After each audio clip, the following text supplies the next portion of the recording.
அனைவருக்கும் வணக்கம்.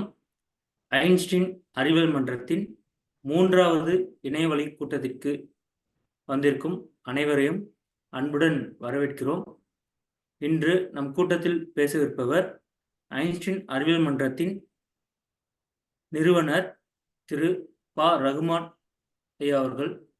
அவங்க இன்னைக்கு பேச போகிற தலைப்பு விரிவடையும் பேரண்டம் எப்படி கண்டறிந்தோம், expanding universe how did we find அப்படின்ற தலைப்பில் இன்னைக்கு பேச போகிறாங்க. ரகுமான் சார் அவர்களை பேச அழைக்கிறேன். நன்றி. பங்கேற்றுள்ள அனைவருக்கும் வணக்கம். ஐன்ஸ்டைன் அறிவியல் மன்றத்தின் முதல் கூட்டத்தில் பேரண்டம் தோன்றியது எப்படி, சார்பியல் கொள்கை கூறுவது என்ன என்ற தலைப்பில் முன்னுரை போல அமைந்த விஷயங்களை நாம் ஏற்கனவே ஒரு பறவை பார்வையில் பார்த்தோம். அந்த கருப்பொருளினுடைய முதல் பகுதியாக இன்று நாம் பேச இருப்பதுதான் விரிவடையும் பேரண்டம் எப்படி கண்டறிந்தோம் என்பது. இந்த யூனிவர்ஸ் அப்படின்னு நம்ம பேரண்டம் பிரபஞ்சம் என்று சொல்லும் பொழுது அதனுடைய புதிர்கள் இன்னும் விடுவிக்கப்பட்டு விடவில்லை. இந்த பேரண்டம் பிரபஞ்சம் குறித்து நாம் புதிதாக கண்டுபிடிப்புகளை நிகழ்த்தும் பொழுது நமக்கு மேலும் மேலும் புதிதாக கேள்விகள் தான் எழுந்து கொண்டே இருக்கின்றன. அந்த கேள்விகளுக்கு விடையளிக்கும் பயணத்தில் தான் அறிவியல் இருக்கிறது.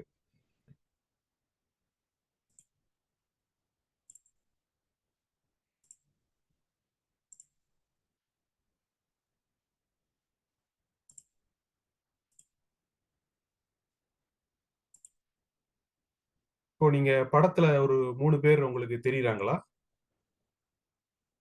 நீங்க படத்துல ஷேர் கொடுக்கணும் சார்.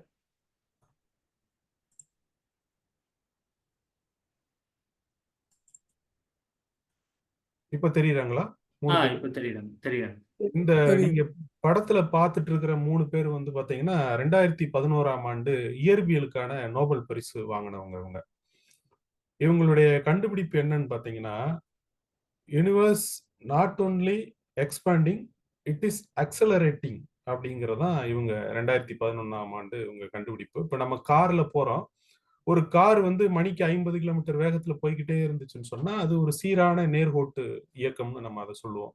ஆனா 50 கிலோமீட்டர், 60 கிலோமீட்டர், 70 கிலோமீட்டர், 80 கிலோமீட்டர்னு அதனுடைய வேகம் அதிகரித்து கொண்டே போச்சுன்னு சொன்னா அதை ஆக்சலரேஷன், அதை முடுக்கம்னு நம்ம தமிழ்ல சொல்றோம். இவங்க என்ன சொன்னாங்க அப்படின்னு சொன்னீங்கன்னா, பேரண்டம் என்பது விரிவடைந்து கொண்டிருப்பது மட்டுமல்ல, அந்த விரிவாக்கம் என்பது முடுக்கத்தில் இருக்கிறது. ஆக்சலரேட்டிங் யூனிவர்ஸ், அந்த வேகம் வந்து விரிவடைகிற வேகம் வந்து அதிகரித்து கொண்டே செல்கிறது என்ற கண்டுபிடிப்பை இவங்க நிகழ்த்தினாங்க. இந்த கண்டுபிடிப்பை வந்து அவங்க நோக்காய்வுகள் மூலமாக, அப்சர்வேஷன்ஸ் என்று சொல்லக்கூடிய அந்த காஸ்மாலஜிக்கல் அப்சர்வேஷன்ஸ் மூலமாக அந்த கண்டுபிடிப்பை அவங்க உறுதிப்படுத்தினாங்க. இப்படி பேரண்டம் விரிவடைகிறதோடு மட்டுமல்லாமல் அந்த விரிவடைகிற வேகம் வந்து அதிகரித்து கொண்டே செல்கிறது அப்படிங்கறதான் இது இவங்க சொன்னது. அதற்கு காரணம் அவங்க டார்க் எனர்ஜி அப்படின்னு அவங்க சொன்னாங்க. இதுக்காக தான் அவங்களுக்கு இந்த 2011ஆம் ஆண்டு இந்த நோபல் பரிசு வந்து வழங்கப்பட்டது. அப்போ ஒரு செய்தியாளர் போய் இவங்கள ஒருத்தட்ட போய் கேட்கிறார், உங்களுடைய கண்டுபிடிப்பை வந்து நீங்க பொதுமக்கள் புரிஞ்சுக்கிற மாதிரி ஒரு வரியில எளிமையா சொல்ல முடியுமா அப்படின்னு சொல்லி அவங்க கேட்கிறாங்க அந்த செய்தியாளர். அப்போ இவங்க என்ன சொல்லியிருப்பாங்க அப்படின்னா, அது நமக்கு உண்மையிலே ரொம்ப ஆர்வமா தான் இருக்கு. ஏன்னா ஒரு வரியில எல்லாரும் பொதுமக்கள்லாம் புரிஞ்சுக்கிற மாதிரி ஒரு எளிமையா சொன்னாங்கன்னா எவ்வளவு நல்லா இருக்கும்ட்டு. ஆனா அவங்க சொன்ன விடை என்னன்னு சொன்னீங்கன்னா, ஒரு வரியில எல்லாரும் புரிந்து கொள்வது மாதிரி சொன்னா அதுக்கு நோபல் பரிசு கொடுத்தே இருக்க மாட்டாங்க அப்படின்னு தான் அவங்க சொன்ன விடை. அது போலத்தான் இப்ப நம்ம விரிவடையும் பேரண்டம் அப்படின்னு நம்ம சொன்னோம் அப்படின்னீங்கன்னா, விரிவடையும் பேரண்டம் நம்ம சொல்லும் பொழுது அதுக்கு வந்து ஒரு வரி விடைன்னு எதுவும் இல்லை. அதுக்கு ஒரு வரி விடை என்று நாம எதையும் சொல்லிவிட முடியாது. அதான் நம்ம அதுல மிக முக்கியமான விஷயம். ஏன்னா இப்போ ஒரு பேரண்டம் அப்படின்னு நம்ம சொல்லும் போது, யூனிவர்ஸ் அப்படின்னு சொல்லும் பொழுது, இப்போ நாம வந்து மில்கி வே கேலக்சி அப்படிங்கிற ஒரு கேலக்சில தான் இருக்கு. அதை பால்வழித்திரள்னு நம்ம தமிழ்ல சொல்றோம். இந்த பால்வழித்திரள், இந்த மில்கி வே கேலக்சி அப்படிங்கிறத நம்ம எடுத்துட்டோம்னு சொன்னீங்கன்னா, இந்த பால்வழித்திரளினுடைய சைஸ் அது என்ன, அதோட அளவு என்ன? நீங்க படத்துல பாக்குறது வந்து பால்வழித்திரள்ங்கிற அந்த கேலக்சி தான். இந்த கேலக்சில தான் நாம இருந்துட்டு இருக்கோம். அந்த கேலக்சில நம்ம ஒரு ஓரத்துல நம்முடைய சூரிய மண்டலம் இருக்கிறது. இந்த கேலக்சியோட அளவு அப்படின்னு நீங்க பாத்தீங்கன்னா இது வந்து 1,00,000 ஒளியாண்டுகள் அப்படின்னு சொல்றாங்க. அந்த கேலக்சில நீங்க இந்த எண்டுல இருந்து புறப்பட்டு அந்த எண்டுக்கு போய் சேரணும்னா எடுத்துக்கிற காலம் வந்து பாத்தீங்கன்னா 1,00,000 ஒளியாண்டுகள். அப்படி என்ன அது 1,00,000 ஒளியாண்டுகள் அப்படின்னீங்கன்னா, ஒளி என்பது நம்ம எல்லாருக்குமே தெரியும். அதனுடைய வேகம் என்பது நொடிக்கு 3,00,000 கிலோமீட்டர் வேகத்துல ஒளி வந்து பயணிக்கக்கூடியது. வெலாசிட்டி ஆஃப் லைட் அப்படின்னு சொல்றது. ஒளி என்பது நொடிக்கு 3,00,000 கிலோமீட்டர் வேகத்தில் பயணிக்கக்கூடியது. அப்படி நொடிக்கு 3,00,000 கிலோமீட்டர் வேகத்தில் பயணிக்கக்கூடிய ஒளியானது இங்க இருந்து புறப்பட்டு இங்க போறதுக்கு எவ்வளவு ஆண்டுகளாகும்? 1,00,000 ஆண்டுகளாகும். இது வந்து யூனிவர்ஸ்ல இருக்கிற ஒரு கேலக்சியோட சைஸ் இது. நம்ம வாழ்ற இந்த பால்வழித்திரள் என்கிற இந்த கேலக்சி, இந்த பால்வழித்திரள் அல்லது ஆகாய கங்கைன்னு கூட சொல்லுவாங்க. இந்த விண்மீன் திரளினுடைய குறுக்களவு மட்டும் பாத்தீங்கன்னா 1,00,000 ஒளியாண்டுகள். இங்க இருந்து புறப்பட்டு ஒளி அங்க போய் சேரணும்னா அதுக்கு வந்து 1,00,000 ஆண்டுகள் ஆகும். இது வந்து ஒரே ஒரு கேலக்சி. இந்த கேலக்சில வந்து பாத்தீங்கன்னா 400 பில்லியன் ஸ்டார்ஸ் இருக்கு இதுல. நாம வந்து சூரியன்கிற ஒரு ஸ்டார் பத்தி நமக்கு தெரியும், ஒரு நட்சத்திரத்தை பத்தி, ஒரு விண்மீனை பத்தி தெரியும். ஆனா இந்த மில்கி வே கேலக்சில 400 பில்லியன் நட்சத்திரங்கள், ஒரு பில்லியன்ங்கிறது 100 கோடி, அப்ப நீங்க கால்குலேட் பண்ணிக்கங்க. 400 பில்லியன் நட்சத்திரங்கள் இருக்கு. இது மாதிரி நாம இப்ப அப்சர்வேஷனுக்குள்ள இருக்கிற யூனிவர்ஸ்ல இது போல நம்ம கேலக்சின்னு எடுத்துக்கிட்டோம்னா 2 ட்ரில்லியன் கேலக்சிஸ், அதாவது 2,00,000 கோடி கேலக்சிகள் வந்து நம்முடைய அப்சர்வேஷன்ல இருக்கு. அப்ப யூனிவர்ஸ் அப்படின்னு நீங்க சொன்னீங்கன்னா அது நம்முடைய கற்பனைக்கு எட்டாத வகையில் பிரம்மாண்டமானது. அதுதான் அதுல நாம புரிஞ்சுக்க வேண்டியது. இப்ப நாம வாழ்ற பால்வழித்திரளை எடுத்துக்கிட்டீங்கன்னா கூட அது நம்முடைய கற்பனைக்கு எட்டாத வகையில அது பிரம்மாண்டமானதாக இருக்கு அப்படின்னு நம்ம சொல்றோம். அப்போ இந்த யூனிவர்ஸ் விரிவடைஞ்சிட்டு இருக்கு அப்படின்னு நாம சொல்றோம். இப்போ ஒரு லைட்டே வந்து இங்க இருந்து ஒரு எட்ஜ்ல இருந்து புறப்பட்டு இன்னொரு எட்ஜுக்கு, ஒரு விளிம்புல இருந்து புறப்பட்டு இன்னொரு விளிம்புக்கு போய் சேர்றதுக்கு 1,00,000 ஆண்டுகள் ஆகும்னு சொல்றோம். இந்த பால்வெளி திரளை இவ்வளவு பிரம்மாண்டமானது. இது போல 2,00,000 கோடி விண்மீன் திரள்கள் இந்த நாம அப்சர்வேஷன்ல இருக்கக்கூடிய யூனிவர்ஸ்ல இருக்குன்னு சொல்றோம்னு சொன்னா இந்த யூனிவர்ஸ் விரிவடைஞ்சிட்டு இருக்கு அப்படிங்கிறது வந்து நாம எப்படி சொல்றோம்? அதை நாம எப்படி கண்டுபிடிச்சோம்? இதுக்கு வந்து ஒரு வரி விடை இருக்க முடியாது. அதான் அதுல நம்ம சிம்பிளா சொல்ல வர்றது வந்து பாத்தீங்கன்னா அதற்கு ஒரு வரி விடை என்று ஏதும் இருக்க முடியாது அப்படிங்கிறதா. அப்போ நம்ம அடிப்படையான சில விஷயங்களை வந்து நாம புரிஞ்சுக்காம அதை புரிஞ்சுக்க முடியாது அப்படிங்கிறதா. இப்போ நம்ம முதல்ல அடிப்படையா புரிஞ்சுக்க வேண்டியது வந்து பாத்தீங்கன்னா ஸ்பெக்ட்ரம் அப்படின்னு சொல்லுவாங்க. ஸ்பெக்ட்ரம் அப்படின்னு சொன்னீங்கன்னா அது வந்து தமிழ்ல வந்து நிறமாலை அப்படின்னு நம்ம சொல்றது. அது என்ன ஸ்பெக்ட்ரம் அப்படின்றத நீங்க ரொம்ப சிம்பிளா அப்படி நீங்க புரிஞ்சுக்கணும் அப்படின்னு சொன்னீங்கன்னா, ஸ்பெக்ட்ரம்ங்கிறதுக்கு ஒரு சிம்பிளா புரிஞ்சுக்கணும் அப்படின்னு சொன்னீங்கன்னா, இப்ப நீங்க ஸ்கிரீன்ல பார்த்துட்டு இருக்கிறது வந்து பாத்தீங்கன்னா ஒரு வானவில். வானவில் நீங்க வானவில் நம்ம எல்லாருமே மழை பெய்யும் பொழுது அந்த வானவில்ல வந்து நம்ம பார்த்திருப்போம். வானவில் வந்து இந்த 7 வண்ணங்களை கொண்டது. இது வந்து ஒரு ஸ்பெக்ட்ரம். இது வந்து ஒரு நிறமாலை என்று நாம சொல்றது. இந்த ஸ்பெக்ட்ரத்துல வந்து பாத்தீங்கன்னா 7 நிறங்கள் வந்து நாம யூஸ்வலா சொல்லுவோம். இந்த ஸ்பெக்ட்ரத்துல 7 நிறங்கள் இருக்கிறதாக நாம வளமையா சொல்லுவோம். அந்த 7 நிறங்கள் உங்களுக்கு தெரியும். இங்க வந்து நீலம், இங்க வந்து சிவப்பு, இதுக்கு நடுவே வந்து பாத்தீங்கன்னா 7 நிறங்கள் இருக்கிறது அப்படிங்கறத நம்ம பார்க்கிறோம். இத வந்து ஸ்பெக்ட்ரம் அப்படின்னு நம்ம சொல்றோம். இந்த ஸ்பெக்ட்ரம்ங்கிறதுக்கு வந்து உண்மையில அந்த ஸ்பெக்ட்ரம்ங்கிற ஆங்கில சொல்லுக்கு என்ன பொருள்னு கேட்டீங்கன்னா, அதுக்கு வந்து பேய், பிசாசு, ஆவி, பூதம் இப்படிதான் இந்த ஸ்பெக்ட்ரம்ங்கிற ஆங்கில சொல்லுக்கு வந்து பொருள். உண்மையில அதனுடைய பொருள். இப்ப நம்ம வானவில்ல வந்து நம்ம தமிழ்ல வந்து ஸ்பெக்ட்ரத்தை நம்ம தமிழ்ல சொல்லும்போது நிறமாலைன்னு தான் அதை சொல்றோம்.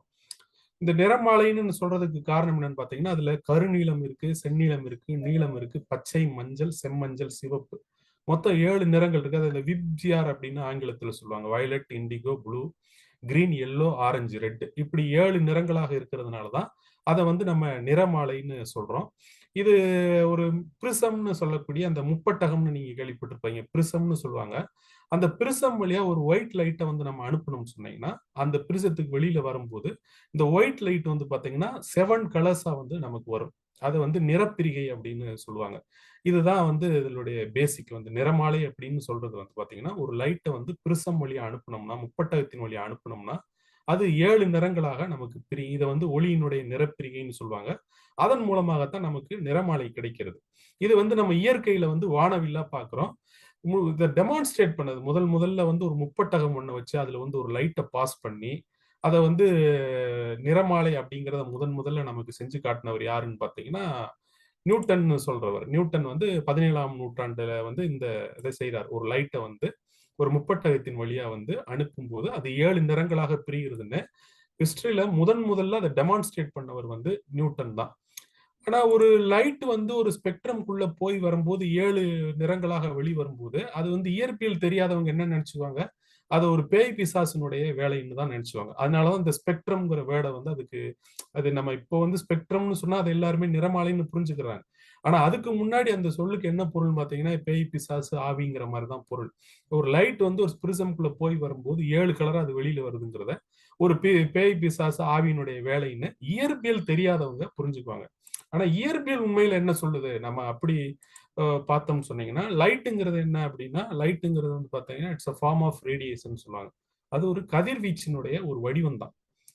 மின்காந்த கதிர்வீச்சினுடைய ஒரு வடிவம் தான் லைட் அப்படிங்கிறது. அணுக்கள் வந்து ஒளியை வந்து உமிழ்கின்றன அப்படின்னு நம்ம சொல்லும்போது அணுக்கள் வந்து ஒளியை எப்படி உமிழ்கின்றன அப்படின்னா போட்டான்களாக அது உமிழ்கின்றது அப்படின்னு சொல்லுவோம். ஒளி என்பது போட்டான்களால் ஆனது அப்படின்னு நம்ம சொல்றோம். சரி, அந்த போட்டான்ங்கிறது என்ன அப்படின்னு பாத்தீங்கன்னா போட்டான்ங்கிறது ஒரு எனர்ஜி பாக்கெட் அப்படின்னு சொல்லுவாங்க. அது ஒரு ஆற்றல் சிப்பம் அல்லது ஒரு ஆற்றல் பொட்டலம். ஒரு எனர்ஜி பாக்கெட்டுங்கிறதான் நம்ம வந்து போட்டான், அது தமிழ்ல வந்து ஒளிமம்னு சொல்றோம். இது வந்து இந்த எனர்ஜி பாக்கெட், இந்த ஆற்றல் பொட்டலம் அல்லது இந்த ஆற்றல் சிப்பம்ங்கிறது உண்மையில் பாத்தீங்கன்னா அது ஒரு எலக்ட்ரோ மேக்னெட்டிக் வேவ் அப்படின்னு நம்ம அதை சொல்லலாம். அது வெறுமனே ஆற்றல் சிப்பம் என்பது மட்டுமல்ல, அது வந்து பாத்தீங்கன்னா உண்மையில வந்து ஒரு எலக்ட்ரோ மேக்னெட்டிக் வேவ் அப்படியாவும் அது இருக்கு. எலக்ட்ரோ மேக்னெட்டிக் வேவ் அப்படின்னு சொன்னீங்கன்னா நம்ம உங்களுக்கு நான் ஸ்கிரீன்ல காட்டுறத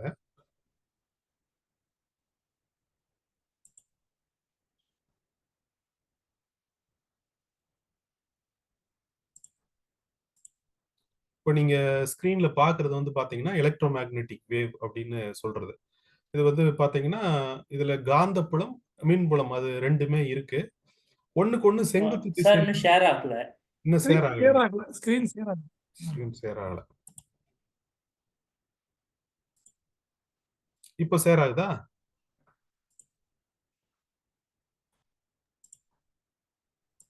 இன்னும் ஆகல சார். ஆகல. ஒரே நிமிஷம்.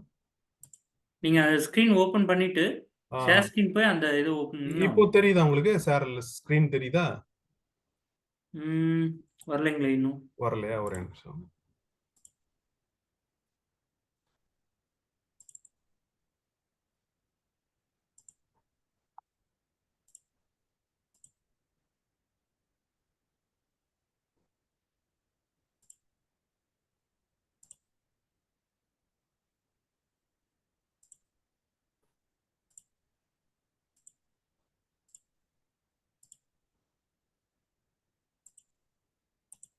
இப்போ தெரியுதா ஸ்கிரீனு?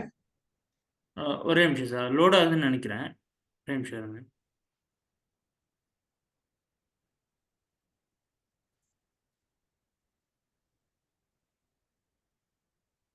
சார் இன்னும் வரல. வரலையா? சரி, இப்ப நம்ம பார்ப்போம். தொடர்ந்து பார்ப்போம் நம்ம. இப்ப அது வந்து பாத்தீங்கன்னா ஆக்சுவலா வந்து பாத்தீங்கன்னா இந்த லைட் அப்படின்னு சொல்றது வந்து பாத்தீங்கன்னா போட்டான் அப்படின்னு நம்ம சொல்றோம். போட்டான்ங்கிறது வந்து எனர்ஜி பாக்கெட், ஒரு ஆற்றல் சிப்பம், ஒரு எனர்ஜி பாக்கெட்னா ஆற்றல் பொட்டலம்னு கூட அதை நம்ம தமிழ்ல சொல்லலாம். ஆக்சுவலா அது வந்து பாத்தீங்கன்னா ஒரு வேவ் தான். வேவ்ங்கிறது ஒண்ணும் இல்ல. நம்ம வழக்கமா நம்ம வேவ் அப்படின்னா நம்ம அதை ஒரு இமேஜின் பண்ணக்கூடிய ஒரு விஷயம் தான். இப்படி வந்து ஒரு ஒரு குளத்துல வந்து நீங்க ஒரு கல்லை தூக்கி போட்டீங்கன்னா அதுல வந்து அலைகள் வந்து பரவுறதை நம்ம பார்த்திருப்போம். அது போன்ற ஒரு இயற்கையில நடைபெறக்கூடிய ஒரு நிகழ்வு தான் இந்த எலக்ட்ரோ மேக்னெட்டிக் வேவ்ங்கிறது. இப்போ போட்டான்ங்கிறது வந்து பாத்தீங்கன்னா ஒரு எலக்ட்ரோ மேக்னெட்டிக் வேவ் தான். அது என்னன்னா ஒவ்வொரு போட்டானுக்கு வந்து பாத்தீங்கன்னா ஒரு குறிப்பிட்ட அளவுக்கு அதுல ஒரு எனர்ஜி இருக்கும், ஒரு குறிப்பிட்ட அளவுக்கு அதுல ஆற்றல் இருக்கும் அப்படிங்கறதா அதுல வந்து பேசிக்கான விஷயம். நம்ம போட்டான்னு சொன்னாலும் சரி, அது எலக்ட்ரோ மேக்னெட்டிக் வேவ்னு சொன்னாலும் சரி, அதுல பேசிக்கான விஷயம் என்னன்னு பாத்தீங்கன்னா அது வந்து ஒரு குறிப்பிட்ட அளவுக்கு அது வந்து ஒரு எனர்ஜி இருக்கு அப்படிங்கறது, ஆற்றல்ங்கிறத தவிர அதுல வேற ஒண்ணும் நம்ம குறிப்பா புரிஞ்சுக்கிறதுக்கு அதுல வேற ஒண்ணும் கிடையாது. அதான் அதனுடைய அடிப்படையான ஒரு விஷயம். இப்போ நம்ம அந்த எலக்ட்ரோ மேக்னெட்டிக் வேவ் அப்படின்னு சொன்னீங்கன்னா அதுல வந்து காமா ரேஸ்ன்னு சொல்லுவாங்க, எக்ஸ் ரேஸ், அப்புறம் வந்து பாத்தீங்கன்னா அல்ட்ரா வயலட் ரேஸ், அப்புறம் பாத்தீங்கன்னா விசிபிள் லைட். நம்ம விசிபிள் லைட்டுங்கிறத தான் இந்த 7 கலர்ஸா நம்ம அதை பார்க்கிறோம். 7 வண்ணங்கள் அப்படின்னு நம்ம சொல்றோம் இல்லையா, அது வந்து விசிபிள் லைட் போர்ஷன்ங்கிறது. இது இல்லாம காமா கதிர்கள், எக்ஸ் கதிர்கள், புற ஊதா கதிர்கள் அப்படின்னு இருக்கு. இது நம்ம பார்க்க முடியாது. அதே போல வந்து பாத்தீங்கன்னா அகச்சிவப்பு கதிர்கள், இன்ஃப்ராரெட்ஸ், அது மைக்ரோவேவ், ரேடியோ வேவ்ஸ், இதுவும் நம்மளால பார்க்க முடியாது. ஆனா இது எல்லாம் சேர்ந்தது தான் பாத்தீங்கன்னா நம்ம மின்காந்த அலைகள்னு சொல்றது. மின்காந்த அலைகள்னு சொன்னீங்கன்னா அது காமா கதிர்கள், எக்ஸ் கதிர்கள், புற ஊதா கதிர்கள், நாம பார்க்கக்கூடிய விசிபிள் லைட், அதே போல இன்ஃப்ராரெட்னு சொல்லக்கூடிய அகச்சிவப்பு கதிர்கள், அதை மைக்ரோவேவ்னு சொல்லக்கூடிய நுண்ணலை, அப்புறம் ரேடியோ வேவ்ஸ்னு சொல்லக்கூடிய ரேடியோ அலைகள், இது எல்லாமே சேர்ந்தது தான் நம்மோட இந்த எலக்ட்ரோ மேக்னெட்டிக் ஸ்பெக்ட்ரம் நம்ம சொல்றது, அல்லது மின்காந்த நிறமாலைன்னு நம்ம தமிழ்ல சொல்றோம். அதுல ஒரு சின்ன போர்ஷன் தான் இந்த விசிபிள் லைட்டுங்கிறது. இந்த விசிபிள் லைட்னா நம்ம அந்த பார்க்கக்கூடிய அந்த 7 நிறங்கள். இந்த நிறங்கள் அப்படிங்கிறது என்னன்னு பாத்தீங்கன்னா, அது நாம வந்து நிறங்கள் அப்படின்னு சொல்லும் பொழுது அது ஒரு குறிப்பிட்ட அலைநீளம் கொண்டதுன்னு அர்த்தம். நம்முடைய கண்கள் வந்து அந்த நிறங்களை பார்க்கும் பொழுது அந்த குறிப்பிட்ட அலைநீளத்தை ஒரு குறிப்பிட்ட நிறமாக பார்க்குது. நீங்க ஒரு குறிப்பிட்ட அலைநீளம் இருந்தா அதை சிவப்பு, இன்னொரு வேற ஒரு குறிப்பிட்ட அலைநீளம் இருந்தா அது நீலம், வேற ஒரு குறிப்பிட்ட அலைநீளம் இருந்தா பச்சை அப்படின்னு தான் நம்முடைய கண்கள் பார்க்குது. நம்ம கண்கள் வந்து அந்த பார்க்கக்கூடிய திறன் என்பது அப்படித்தான். ஒளியினுடைய அந்த விசிபிள் லைட்டினுடைய வேற வேற அலைநீளங்களை, வேவ் லென்த்ஸை வந்து கண் வந்து நிறங்களாக பார்க்கிறது. அதான் அதனுடைய மிக அடிப்படையான ஒரு விஷயம். இந்த 7 நிறங்களா நம்ம பார்க்கிறோம் அப்படின்னு சொன்னீங்கன்னா அது வந்து உண்மையில என்ன அப்படின்னீங்கன்னா 7 வண்ணங்கள். அதனுடைய பொருள் வந்து 7 நிறங்கள் அப்படின்னு சொன்னா 7 வண்ணங்கள்னு சொன்னா 7 அலைநீளங்கள். அந்த வெவ்வேறு அலைநீளங்களை வந்து நம்முடைய கண் வந்து வெவ்வேறு நிறங்களாக பார்க்கிறது அப்படிங்கிறதா. இந்த விசிபிள் லைட்டை தவிர மற்ற வேற எதையும் நம்ம பார்க்க முடியாது. மற்ற எக்ஸ்ரேவோ, காமா கதிர்களோ, அல்லது புற ஊதா கதிர்களோ, அல்லது அகச்சிவப்பு கதிர்களோ, இது எதையுமே பார்க்க முடியாது. நம்ம பார்க்கக்கூடிய போர்ஷனை மட்டும்தான் நம்ம விசிபிள் லைட்டுன்னு அப்படின்னு நம்ம சொல்றோம். இந்த எலக்ட்ரோ மேக்னெட்டிக் ஸ்பெக்ட்ரத்துல நம்ம இந்த எலக்ட்ரோ மேக்னெட்டிக் ஸ்பெக்ட்ரம் அப்படின்னு சொல்லும் பொழுது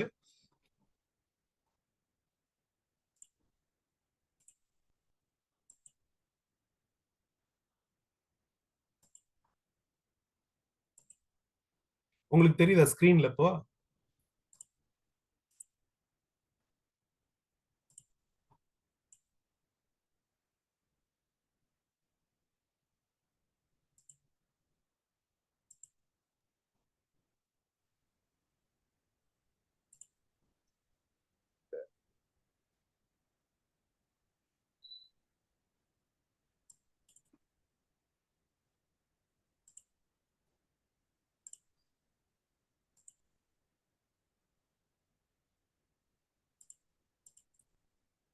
ஸ்கிரீன்ல தெரியுதா உங்களுக்கு இந்த எலக்ட்ரோ மேக்னெட்டிக்? தெரியுது சார். தெரியுதுங்க சார். தெரியுது. அது வந்து இததான் நம்ம மின்காந்த நிறமாலைன்னு சொல்றோம். இப்ப வந்து பாத்தீங்கன்னா gamma rays, X rays, ultraviolet, infrared, microwave, radio அப்படின்னு சொல்றது. இது வந்து இதுதான் சிம்பிளா சொல்லணும்னா எலக்ட்ரோ மேக்னெட்டிக் ஸ்பெக்ட்ரம் அப்படிங்கிறது. இதுல வந்து அந்த விசிபிள் லைட்டுங்கிறது ஒரு சின்ன போர்ஷன் தான். அதுலதான் இந்த நம்ம 7 நிறங்களாக பார்க்கிறோம். நம்ம இந்த விசிபிள் லைட்டுக்கு லெஃப்ட்ல இருக்கிறது வந்து பாத்தீங்கன்னா அது வந்து ப்ளூ எண்டுன்னு அதை சொல்லுவாங்க. அதாவது நீல ஓரம், நீல விளிம்பு அப்படின்னு சொல்றது ப்ளூ எண்டு. அதே போல பாத்தீங்கன்னா ரைட்ல வந்து பாத்தீங்கன்னா ரெட் எண்டு, அது வந்து பாத்தீங்கன்னா சிவப்பு ஓரம் அப்படின்னு நம்ம சொல்றது. இதுதான் இந்த ரொம்ப அடிப்படையான ஒரு விஷயம். அந்த விசிபிள் லைட்ல இடது பக்கம் இருக்கிறது வந்து ப்ளூ எண்டு, இந்த பக்கம் ரைட்ல இருக்கிறது வந்து பாத்தீங்கன்னா ரெட் எண்டு. இந்த 7 நிறங்களும் வந்து பாத்தீங்கன்னா இந்த பேண்டுக்கு உள்ளதான் இருக்கு. இது வந்து ஒரு சின்ன போர்ஷன் தான் இந்த எலக்ட்ரோ மேக்னெட்டிக் ஸ்பெக்ட்ரம் என்று சொல்றதுல நமக்கு இது ஒரு ரொம்ப சின்ன போர்ஷன் தான். இது வந்து எப்படி இதை வந்து டிஸ்டிங்விஷ் பண்றாங்க அப்படின்னீங்கன்னா எனர்ஜி லெவலை பொறுத்ததுதான். ஹை எனர்ஜி போட்டான்னா அதை வந்து காமா ரேன்னு சொல்லுவாங்க. அதை விட கொஞ்சம் எனர்ஜி குறைவு அப்படின்னா அது எக்ஸ்ரே, இன்னும் குறைவு அப்படின்னா அது அல்ட்ரா வயலட், இன்னும் குறையும் போது அது விசிபிள் லைட், அதுக்கும் கீழே போகும்போது அது இன்ஃப்ராரெட், அதுக்கும் கீழே போகும்போது மைக்ரோவேவ், அதுக்கும் கீழே போகும்போது ரேடியோ வேவ்ஸ். ஸோ அந்த எனர்ஜி அடிப்படையில தான் இந்த டிஸ்டிங்ஸ் பண்றாங்க. அது காமா ரேன்னு சொன்னாலும் சரி, எக்ஸ்ரேன்னு சொன்னாலும் சரி, ultra violet, infrared, microwave, radio waves நீ எது சொன்னாலும் அந்த போட்டானோட எனர்ஜியை வச்சு தான் இதை வந்து பேசிக்கலா வந்து பிசிக்ஸ்ல வந்து டிஸ்டிங்விஷ் பண்றாங்க. காமா ரேங்கிறது வந்து ஹை எனர்ஜி, அது வந்து ரெட் எண்ட்ல இருக்கும், ரெட் எண்டுக்கு லெஃப்ட்ல இருக்கும். அதே மாதிரி ரேடியோ வேவ்ஸ்ங்கிறது லோ எனர்ஜி, அது வந்து சாரி இந்த காமா ரேங்கிறது வந்து ஹை எனர்ஜி, அது வந்து ப்ளூ எண்டுக்கு லெஃப்ட்ல இருக்கும். ரேடியோ வேவ்ஸ்ங்கிறது வந்து பாத்தீங்கன்னா லோ எனர்ஜி, அது வந்து பாத்தீங்கன்னா ரெட் எண்டுக்கு ரைட்ல இருக்கும். அப்ப இந்த விசிபிள் லைட் போர்ஷன்ல ப்ளூ எண்ட் நீல ஓரம்ங்கிறது வந்து பாத்தீங்கன்னா ஹை எனர்ஜி, இந்த ரெட் எண்ட் இந்த சிவப்பு ஓரம்ங்கிறது பாத்தீங்கன்னா லோ எனர்ஜி. அது வந்து ரொம்ப ஒரு அடிப்படையான உங்களுக்கு அது ஒரு புரிதலுக்கு ரொம்ப முக்கியம். அது ஏன் அப்படிங்கறத நான் உங்களுக்கு சொல்றேன், ஏன் இதெல்லாம் விளக்குறேன் அப்படிங்கிறதுக்கு நான் உங்களுக்கு சொல்றேன். இப்போ வந்து பாத்தீங்கன்னா இப்ப இந்த ஸ்பெக்ட்ரம்ங்கிறது எலக்ட்ரோ மேக்னெட்டிக் ஸ்பெக்ட்ரம்ங்கிறது அது பல ஆற்றல் நிலைகளை கொண்டது. அதுல விசிபிள் லைட் போர்ஷன்ங்கிறது ஒரு சின்ன ஒரு போர்ஷன் தான். இந்த விசிபிள் லைட் தான் அந்த பிரிசம்குள்ள வந்து போகும்போது அது என்ன ஆகுதுன்னா நிறப்பிரிகை அடைஞ்சு 7 நிறங்களாக காட்சியளிக்கிறது. அந்த 7 நிறங்கள்ங்கிறது வந்து பாத்தீங்கன்னா வெவ்வேறு அலைநீளங்கள் தான். இந்த வெவ்வேறு அலைநீளங்களை தான் வந்து நம்முடைய கண்கள் வந்து வெவ்வேறு நிறங்களாக பார்க்கிறது. அப்ப நியூட்டன் என்ன பண்ணாருன்னா பிரிசம் வழியா அந்த லைட்டை வந்து அனுப்பி அந்த பிரிசம் வழியா வரக்கூடிய அந்த 7 நிறங்களை வந்து ஒரு ஸ்கிரீன்ல வந்து அவர் வந்து ஸ்கிரீன் பண்ணி காட்டினார். அப்ப அது ஒரு பெரிய ஆச்சரியமா இருந்தது. ஒரு ஒயிட் லைட் போகுது, ஆனா அது பிரிசம்குள்ள போய் வெளியில வரும்போது 7 நிறங்களாக பிரியும் போது அது ஒரு பெரிய வியப்புக்குரிய ஒரு விஷயமா இருந்தது. அதனாலதான் அந்த ஸ்பெக்ட்ரம்ங்கிறது வந்து பாத்தீங்கன்னா அந்த பேரே கூட அப்படிப்பட்ட ஒரு நிலைமையில இருந்து வந்ததான். பேய் பிசாசு வேலைங்கிற பொருள்ல தான். ஆனா இயற்பியல் வந்து அதற்கு உரிய விளக்கத்தை வந்து நமக்கு வழங்குறதுங்கிறத நம்ம இப்ப பார்த்தோம். அது வந்து வெவ்வேறு அலைநீளங்கள் தான். அந்த வெவ்வேறு அலைநீளங்களை தான் நாம வந்து இப்படி பாக்குறோம் அப்படிங்கிறது. இந்த நியூட்டன் வந்து இந்த ஸ்பெக்ட்ரம்ங்கிறத கண்டுபிடிச்சு அல்லது இந்த மாதிரியான டெமான்ஸ்ட்ரேஷன் பண்ணிட்டு காட்டினார்னா இது 200 இயர்ஸா 200 வருஷமா இப்படியே ஒரு நிலையில தான் அது போய்கிட்டு இருந்தது. அந்த எலக்ட்ரோ மேக்னெட்டிக் ஸ்பெக்ட்ரம்ங்கிறது பாக்குறதுக்கு உங்களுக்கு எப்படி இருக்கும் அப்படின்னு சொன்னீங்கன்னா நம்ம விசிபிள் லைட் போர்ஷன்ல இருக்கிறது மட்டும் அதை மட்டும் நம்ம எடுத்துக்கிட்டோம்னு சொன்னீங்கன்னா அது ஒரு லெஃப்ட்ல வந்து ப்ளூ, ரைட்ல வந்து பாத்தீங்கன்னா ரெட் அப்படிங்கிற மாதிரி அது இருக்கும். உங்களுக்கு இப்ப ஸ்கிரீன்ல தெரியுதா அது? இல்ல சார். தெரியல.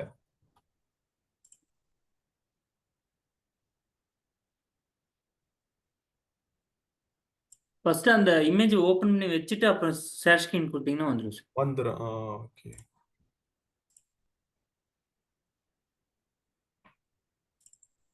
இப்போ தெரியுதா உங்களுக்கு? இப்ப தெரியுது. தெரியுது. இதுதான் வந்து பாத்தீங்கன்னா ஆக்சுவலா வந்து விசிபிள் லைட் ஸ்பெக்ட்ரம்ங்கிறது வந்து இதுதான். லெஃப்ட்ல வந்து பாத்தீங்கன்னா ப்ளூ எண்டு, ரைட்ல வந்து பாத்தீங்கன்னா ரெட் எண்டு. வயலட் இருக்கு, இண்டிகோ இருக்கு, ப்ளூ இருக்கு, கிரீன் இருக்கு, எல்லோ இருக்கு, ஆரஞ்சு இருக்கு, ரெட் இருக்கு. இதுதான் வந்து பாத்தீங்கன்னா விசிபிள் லைட் ஸ்பெக்ட்ரம் அப்படிங்கிறது. 7 நிறங்கள் வந்து இப்படிதான் இருக்கும். நம்ம வந்து ஒரு சன்லைட்டை வந்து ஒரு பிரிசம் வழியா அனுப்பி அதை வந்து ஒரு ஸ்கிரீன்ல வச்சுட்டு ஒரு போட்டோகிராஃப் எடுத்தோம்னா அந்த ஸ்பெக்ட்ரம்ங்கிறது உங்களுக்கு பாக்குறதுக்கு இப்படித்தான் இருக்கு. இதுல வந்து 7 நிறங்கள் இருக்கும். உங்களுக்கு இங்க பாத்தீங்கன்னா ரெட் இருக்கு, ரெட் முடியிற இடத்துல வந்து பாத்தீங்கன்னா ஆரஞ்சு இருக்கு, ஆரஞ்சு முடியிற இடத்துல எல்லோ இருக்கு, எல்லோ கிரீன் அப்படின்னு இருக்கு. ஆனா இங்க எங்கேயுமே வந்து பாத்தீங்கன்னா ஒரு பவுண்டரின்னு ஒண்ணுமே கிடையாது. அது அப்படியே படர்ந்து இருக்கிறத நீங்க பார்க்கலாம். இதுல பவுண்டரின்னு எதுவுமே கிடையாது. அப்படியே ரெட் முடியிற இடத்துல அப்படியே பாத்தீங்கன்னா ஆரஞ்சு தொடங்கிறது, ஆரஞ்சு முடியிற இடத்துல அது ஆரஞ்சு எல்லோவும் கலந்த ஒரு நிறம் அப்படிங்கிற மாதிரி தான் இது வந்து உங்களுக்கு இருக்கும். இதுதான் வந்து விசிபிள் லைட் வந்து ஸ்பெக்ட்ரம் சொல்றது. நியூட்டன் இதை கண்டுபிடிச்சதுக்கு அப்புறம் 200 இயர்ஸா வந்து இப்படிதான் இருந்துட்டு இருந்தது. ஆனா பாத்தீங்கன்னா 1802ஆம் ஆண்டு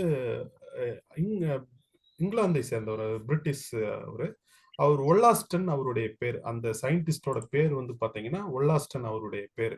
அவர் ஆக்சுவலா என்ன பண்ணாருன்னா இந்த ஸ்பெக்ட்ரம் வந்து ஒரு லைட்டை வந்து பிரிசம் வழியா அனுப்பி அது 7 கலர்ஸா பிரியுது அப்படிங்கிறத வந்து அவர் என்ன பண்ணாருன்னா அவர் ஒரு சின்ன அதுல ஒரு நூதனமான ஒரு வேலை அவர் பண்ணாரு.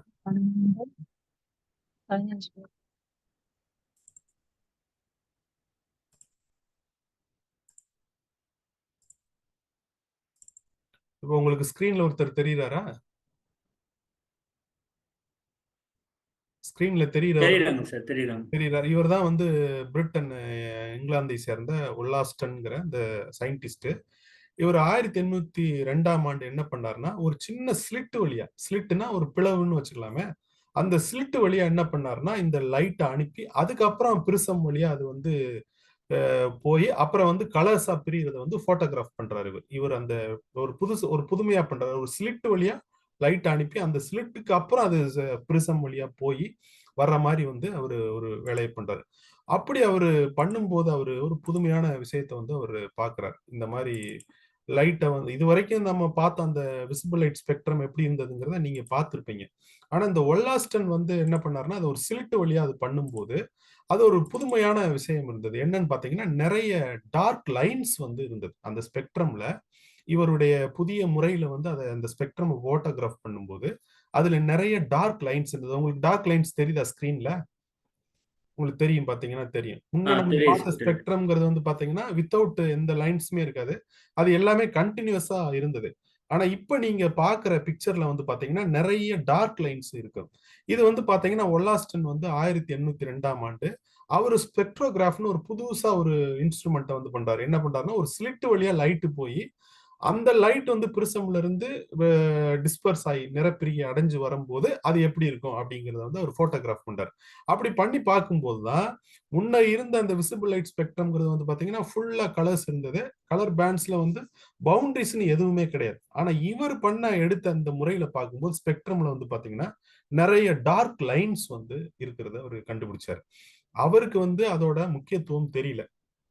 அது என்ன டார்க் லைன்ஸ்ங்கிறத அவர் யோசிக்கல. அவரை பொறுத்தவரையில ஒரு கலருக்கு வந்து டிஃபரன்ஷியேட் பண்றதுக்காக ஒரு நடுவுல ஒரு கோடு இருக்கு அப்படிங்கிற மாதிரியான விஷயத்தோட அவர் அதை விட்டுட்டார். ஆனா ஃப்ரான்ஹோஃபர்னு சொல்லிட்டு நீங்க கேள்விப்பட்டிருப்பீங்க. ஃப்ரான்ஹோஃபர்ன்றவர் வந்து ஜெர்மன் நாட்டை சேர்ந்த ஒரு பிசிஸ்ட், அவர் ஒரு இயற்பியலாளர். அவர் வந்து என்ன பண்ணாருன்னா அவரு இது போல வந்து ஒரு ஸ்லிட் வழியா வந்து லைட்டை பாஸ் பண்ணி அந்த டிஸ்பர்ஸ் ஆகி வர்ற அந்த நிறமாலைய அந்த ஸ்பெக்ட்ரத்தை வந்து அவர் போட்டோகிராஃப் பண்ணார். அவர் பண்ணும் போதும் பாத்தீங்கன்னா இந்த மாதிரி வந்து டார்க் லைன்ஸ் அங்கங்க அந்த டார்க்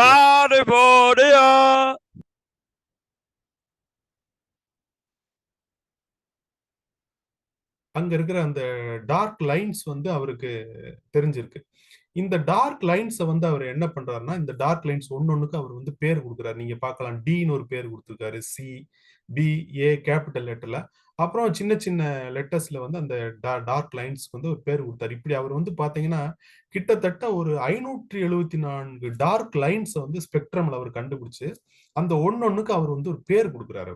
அதான் அவர் ஃப்ரான்ஹோஃபர் செஞ்ச பெரிய ஒரு மகத்தான ஒரு பணி. அதனாலதான் இது என்னன்னு சொல்லுவாங்கன்னா ஃப்ரான்ஹோஃபர் லைன்ஸ் அப்படின்னு சொல்லுவாங்க. இந்த நம்ம ஸ்பெக்ட்ரம்ல பார்க்கக்கூடிய இந்த டார்க் லைன்ஸுக்கு பேரே வந்து பாத்தீங்கன்னா ஃப்ரான்ஹோஃபர் லைன்ஸ்னு பேர். ஏன்னா இதை ஃப்ரான்ஹோஃபர் தான் அனலைஸ் பண்ணி இந்த டார்க் லைன்ஸ் ஒன்னொன்னுக்கு கிட்டத்தட்ட 500க்கும் மேற்பட்ட டார்க் லைன்ஸ்க்கு வந்து ஒன்னொன்னுக்கு பேர் கொடுத்தாரு அவரு. இப்ப இந்த டி அப்படிங்கிறது வந்து பாத்தீங்கன்னா ஒரு டபுள் லைன், நல்லா அழுத்தம் திருத்தமா ஒரு டபுள் லைன் சென்டர்ல இருக்கும். இதுக்கு வந்து அவர் டி அப்படின்னு அவரு பேர் கொடுத்திருக்கிறார். இது சன்லைட்டை வந்து ஸ்பெக்ட்ரம் எடுக்கும்போது அவருக்கு கிடைச்ச ரிசல்ட். அவர் என்ன பண்ணாருன்னா நம்ம அந்த ஸ்பிரிட் லேம்ப்னு சொல்லுவாங்க, அது வேதியியல் கெமிஸ்ட்ரி லேப்ல எல்லாம் பயன்படுத்துவாங்க ஸ்பிரிட் லேப்னு. அதாவது வந்து பாத்தீங்கன்னா அது ஒரு விளக்கு. அந்த விளக்குல வந்து சுடரை வந்து என்ன பண்ணுவாங்கன்னா அந்த நம்ம டெஸ்ட் டியூப்ஸ் எல்லாம் சூடு பண்றதுக்கு பயன்படுத்துவாங்க. அதான் அந்த ஸ்பிரிட் லேம்ப்ங்கிறது. அவர் என்ன பண்ணார் ஃப்ரான்ஹோஃபர், இந்த ஸ்பிரிட் லேம்போட லைட் இருக்குல்ல, அந்த சுடர் இருக்குல்ல, அதை வந்து ஸ்பெக்ட்ரம் வழியா வந்து அனுப்பி வந்து போட்டோகிராஃப் பண்றாரு. அதாவது சன்லைட்டை வந்து போட்டோகிராஃப் பண்றது, ஸ்பெக்ட்ரம் எடுக்கிறதுங்கிறது வேற. ஆனா ஃப்ரான்ஹோஃபர் என்ன பண்ணாருன்னா அந்த ஸ்பிரிட் லேம்ப் இருக்குல்ல, அந்த லேம்போட லைட்டை ஸ்பெக்ட்ரம் வழியா அனுப்பி அந்த பிரிசம் வழியா அனுப்பி அந்த ஸ்பெக்ட்ரம் எப்படி எப்படி இருக்குன்னு அவர் படம் பிடிச்சாரு. அவர் படம் பிடிச்சு பார்க்கும்போது அவருக்கு ஒரு ஆச்சரியமான விஷயம் என்னன்னா இந்த டின்ற அந்த டபுள் லைன் இருக்கு பாருங்க, அது வந்து அந்த ஸ்பெக்ட்ரம்ல இருந்தது. இந்த மாதிரி 2 கோடுகள் வந்து அவர் ஃப்ரான்ஹோஃபர் ஸ்பிரிட் லேம்ப் மூலமா எடுத்த ஸ்பெக்ட்ரத்துலயும் இந்த 2 டபுள் லைன்ஸ் இருந்தது. ஆனா இந்த சோலார் சன்லைட்டை வந்து பிரிசம் வழியா அனுப்பி எடுக்கும் போது அந்த ஸ்பெக்ட்ரத்துல வந்து பாத்தீங்கன்னா இந்த டி லைன்ஸ் வந்து அந்த 2 கோடுகள் வந்து பாத்தீங்கன்னா டார்க் லைன்ஸா இருந்தது. ஆனா அந்த ஸ்பிரிட் லேம்ப் மூலமா இருக்கக்கூடிய அந்த லைட்டை வந்து அந்த சுடரை அந்த பிளம்ப வந்து அவர் பிரிசம் வழியா அனுப்பி போட்டோகிராஃப் பண்ணும்போது அதுலயும் இந்த 2 டி லைன்ஸ் இருந்தது. ஆனா அது வந்து பாத்தீங்கன்னா நல்ல பிரைட் எல்லோவா இருந்தது, பொலிவான மஞ்சள் நிறமா இருந்தது. சூரிய ஒளியினுடைய ஸ்பெக்ட்ரத்துல அது கருப்பு கோடுகளாகவும், அதே நேரத்துல ஃப்ரான்ஹோஃபர் அந்த ஸ்பிரிட் லேம்பை பயன்படுத்தி எடுத்த ஸ்பெக்ட்ரத்துல இருந்த அந்த கருப்பு அந்த 2 கோடுகள் வந்து பொலிவான மஞ்சள் நிறமாகவும் அது இருந்தது. அது வந்து பாத்தீங்கன்னா 1814ஆம் ஆண்டு அவரு ஃப்ரான்ஹோஃபர் வந்து இந்த இதை எழுதி அவர் ஒன்னொன்னா செஞ்சு பார்த்துட்டு அவர் குறிப்புகளா இதை எழுதி வச்சுட்டு போயிட்டார். இந்த மாதிரி சன்லைட்டை வந்து ஸ்பெக்ட்ரம் எடுத்தோம்னா அதுல கிட்டத்தட்ட 574 டார்க் லைன்ஸ் இருக்கு, கருப்பு கோடுகள், இருட்கோடுகள் இருக்கு. அந்த இருட்கோடுகளுக்கு ஒவ்வொன்றுக்கும் ஒரு பேர் கொடுத்தது மட்டும் இல்லாம இந்த ஸ்பிரிட் லேம்ப்ல இருந்து வரக்கூடிய லைட்டை அந்த மாதிரி ஸ்பெக்ட்ரம் எடுத்தோம்னா அதுலயும் இதே போல டி அப்படிங்கிற இடத்துல 2 கோடுகள் நல்ல அழுத்தம் திருத்தமா இருக்கு. ஆனா அது வந்து பொலிவான மஞ்சள் நிறத்துல இருக்கு அப்படின்னு சொல்லி அவர் எழுதி வச்சுட்டு போயிட்டார். அவருக்கும் அதனுடைய முக்கியத்துவம் என்பது அவருக்கும் தெரியல, ஏன் இதனுடைய முக்கியத்துவம் என்ன அப்படிங்கிறது. ஆனா கிட்டத்தட்ட வந்து பாத்தீங்கன்னா ஒரு 43 வருஷம் கழிச்சு ஸ்வான் அப்படின்னு சொல்லிட்டு அவர் ஒரு இயற்பியலாளர், ஸ்வான் அப்படின்னு சொல்லிட்டு அவர் ஒரு இயற்பியலாளர். அவர் என்ன பண்றாருன்னு சொன்னீங்கன்னா இதே போல ஃப்ரான்ஹோஃபர் போலவே அவர் வந்து என்ன பண்றாருன்னா இதை வந்து ரிசர்ச் பண்றாரு. இது என்ன, இந்த லைன்ஸ் எல்லாம் என்ன, இது ஏன் வந்து சன்லைட்ல வந்து இது டார்க்கா இருக்கு, ஆனா அதே நேரத்துல வந்து நம்ம இந்த ஸ்பிரிட் லேம்ப்ல இருந்து வரக்கூடிய லைட்ல வந்து அது ஏன் மஞ்சளா இருக்கு அப்படின்னு சொல்லி ட்ரை பண்ணி அவர் என்ன கண்டுபிடிக்கிறாரு அப்படின்னா அந்த லைட்ல, அந்த ஸ்பிரிட் லேம்போட சுடர்ல, அதனுடைய பிளம்புல, அந்த ஃப்ளேம்ல வந்து சோடியம் இருந்துச்சுன்னு சொன்னா அந்த இடத்துல வந்து மஞ்சள் கோடு வருது அப்படிங்கறத அவர் வந்து ஸ்வான்கிறவர் கிட்டத்தட்ட 43 வருஷம் கழிச்சு அவர் கண்டுபிடிக்கிறார். அவரும் என்ன பண்ணிடுறாருன்னா அதை கண்டுபிடிச்சதை பதிவு பண்ணி வச்சுட்டு போயிடுறார். அவருக்கும் அதனுடைய முக்கியத்துவம் என்னன்னு தெரியல. ஆனா கிட்டத்தட்ட இதுக்கு பிறகு இந்த ஃப்ரான்ஹோஃபர், முதல்ல வந்து பாத்தீங்கன்னா நியூட்டன், அதுக்கப்புறம் வந்து பாத்தீங்கன்னா ஒல்லாஸ்டன், அவர் தான் இந்த ஃப்ரான்ஹோஃபர் லைன்ஸ் இருக்கிறத பாக்குறாரு. அதுக்கப்புறம் ஃப்ரான்ஹோஃபர், அதுக்கப்புறம் வந்து பாத்தீங்கன்னா ஸ்வான் அப்படிங்கிறவர். இவங்களுக்கு அப்புறம் வந்து இவங்க யாருக்குமே அவங்களுடைய அந்த அப்சர்வேஷனுடைய முக்கியத்துவம் வந்து தெரியல. குறிப்பா அந்த டி லைன்ஸ், அந்த டபுள் லைன்ஸ் தெரிஞ்சதுல அந்த டி லைன்ஸோட முக்கியத்துவம்ங்கிறது தெரியல. ஆனா ஜெர்மனியில வந்து ஹைடல்பர்க் பல்கலைக்கழகத்துல வந்து கிர்ச்சாஃப் அப்படிங்கிறவரும் புன்சன் அப்படிங்கிறவர் வந்து பாத்தீங்கன்னா ப்ரொஃபசர்ஸா இருக்கிறாங்க. நீங்க சிறு 10வதுக்கு முன்னாடியே நம்ம அறிவியல் வகுப்புகள்ல உங்களுடைய பெயரை கேள்விப்பட்டிருக்கிறதுக்கு வாய்ப்பு இருக்கு. கஸ்டவ் கிர்ச்சாஃப்ன்றவர், அதே போல வந்து ராபர்ட் புன்சன் அப்படிங்கிறவர். இந்த 2 பேர் வந்து பாத்தீங்கன்னா ஜெர்மனியில ஹைடல்பர்க் அப்படிங்கிற யூனிவர்சிட்டியில வந்து பாத்தீங்கன்னா ப்ரொஃபசர்ஸா அவங்க இருக்கிறாங்க. அவங்க வந்து என்ன பண்றாங்க, ஒரு முக்கியமான வேலையை பண்றாங்க. இவங்க இந்த டார்க் லைன்ஸ் தெரியுறது, இந்த டார்க் லைன்ஸ் வந்து ஏன் வருது, ஆனா அதே நேரத்துல வந்து பாத்தீங்கன்னா உங்களுக்கு இப்ப ஸ்கிரீன்ல Hello, தெரியுது, your computer has virus?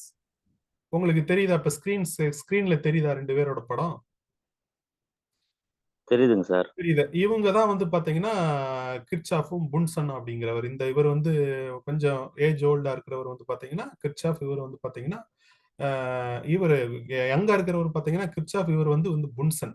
இவங்க 2 பேரும் பாத்தீங்கன்னா ஜெர்மனியில வந்து ஹைடல்பர்க் யூனிவர்சிட்டியில வந்து ப்ரொஃபசர்ஸா இவங்க இருக்கிறாங்க. இவங்க 2 பேரும் என்ன பண்றாங்கன்னு சொன்னீங்கன்னா இந்த ஸ்பெக்ட்ரம் வந்து அனலைஸ் பண்றாங்க. சன்லைட்டை வந்து ஸ்பெக்ட்ரம் எடுக்கும்போது அதுல வரக்கூடிய ஃப்ரான்ஹோஃபர் லைன்ஸையும் அவங்க பாக்குறாங்க. அந்த ஃப்ரான்ஹோஃபர் லைன்ஸையும் பாக்குறது மட்டுமல்லாம அப்புறம் என்ன பண்றாங்க, அவங்க இந்த அவர் பண்ண மாதிரியே இவரு ஸ்வான் பண்ண மாதிரியே அந்த ஸ்பிரிட் லேம்ப்ல இருக்கக்கூடிய அந்த லைட்டை வந்து போட்டோகிராஃப் பண்ணி பாக்குறாங்க. அப்ப அவங்களுக்கு ஏற்கனவே கிடைச்சது மாதிரி இந்த சோலார் ஸ்பெக்ட்ரம் சொன்னீங்கன்னா அதுல டார்க் லைன்ஸ் இருக்கு. ஆனா அதுவே வந்து பாத்தீங்கன்னா ஸ்பிரிட் லேம்ப்ல இருந்து வரும்பொழுது அந்த லைன்ஸ் வந்து பாத்தீங்கன்னா நல்ல பிரைட் எல்லோவா இருக்கு. அதுக்கு காரணம் வந்து சோடியம் அப்படிங்கிறது வந்து வரைக்கும் ஸ்வான் சொல்லிட்டு போயிட்டார். இவங்க இதை மேற்கொண்டு ஆராய்ச்சி பண்றாங்க. இவங்க இந்த கிர்ச்சாஃபும் புன்சனும் ஆராய்ச்சி பண்றாங்க. ஆராய்ச்சி பண்ணி வந்து அவங்க ரொம்ப மிக முக்கியமான சில விஷயங்களை வந்து அவங்க சொல்றாங்க. அந்த ஆராய்ச்சிகளினுடைய விளைவாக வந்து பாத்தீங்கன்னா அவங்க 1859ல ஒரு சின்ன ரிசர்ச் பேப்பர் ஒன்ன வந்து அவங்க வெளியிட்டு இருக்கிறாங்க. நம்ம இப்ப ஆய்வு கட்டுரைகள், ஆய்வேடுகள் எல்லாம் சொல்றோம்ல, அது போல அவங்க 1859ல 1859ல ஒரு சிறிய ஆய்வு கட்டுரை ஒன்று வெளியிட்டாங்க. அந்த ஆய்வு கட்டுரையில வந்து பாத்தீங்கன்னா 4 முக்கியமான கண்டுபிடிப்புகள் இருந்தது. என்னன்னா, ஒரு வேதி தனிமத்திற்கும் அதற்கென தனியே வந்து நிறமாலை கோடுன்னு ஒண்ணு இருக்கு. இப்ப நம்ம சோடியம்னு பார்த்தோம்னா அதுக்கு மஞ்சள் நிறத்துல ஒரு ஸ்பெக்ட்ரல் லைன், நிறமாலை கோடு இருக்கு. அது போல ஒரு வேதி தனிமத்துக்கும் நீங்க பாத்தீங்கன்னா ஒரு ஸ்பெக்ட்ரல் லைன் இருக்கும். ஸ்பெக்ட்ரோகிராஃப் எடுத்து பாத்தீங்கன்னா அதுக்குன்னு யூனிக்கா ஒரு ஸ்பெக்ட்ரல் லைன், ஒரு நிறமாலை கோடு ஒண்ணு இருக்கும். ஒரு வேதி தனிமத்துக்கும். நம்ம இப்ப சோடியத்துக்கு பார்த்தோம், அது போல ஹைட்ரஜன், ஆக்சிஜன், கார்பன், ஹீலியம், எதை எடுத்துக்கிட்டீங்கனாலும், எந்த ஒரு வேதி தனிமத்தை எடுத்துக்கிட்டீங்கனாலும் அதை நீங்க எரிச்சு நீங்க அதனுடைய லைட்டை வந்து பிரிசம் வழியா அனுப்பி நீங்க ஸ்பெக்ட்ரம் எடுத்தீங்கன்னா அந்த குறிப்பிட்ட தனிமத்துக்குன்னு ஒரு ஸ்பெக்ட்ரல் லைன், நிறமாலை கோடுங்கிறது இருக்கும்.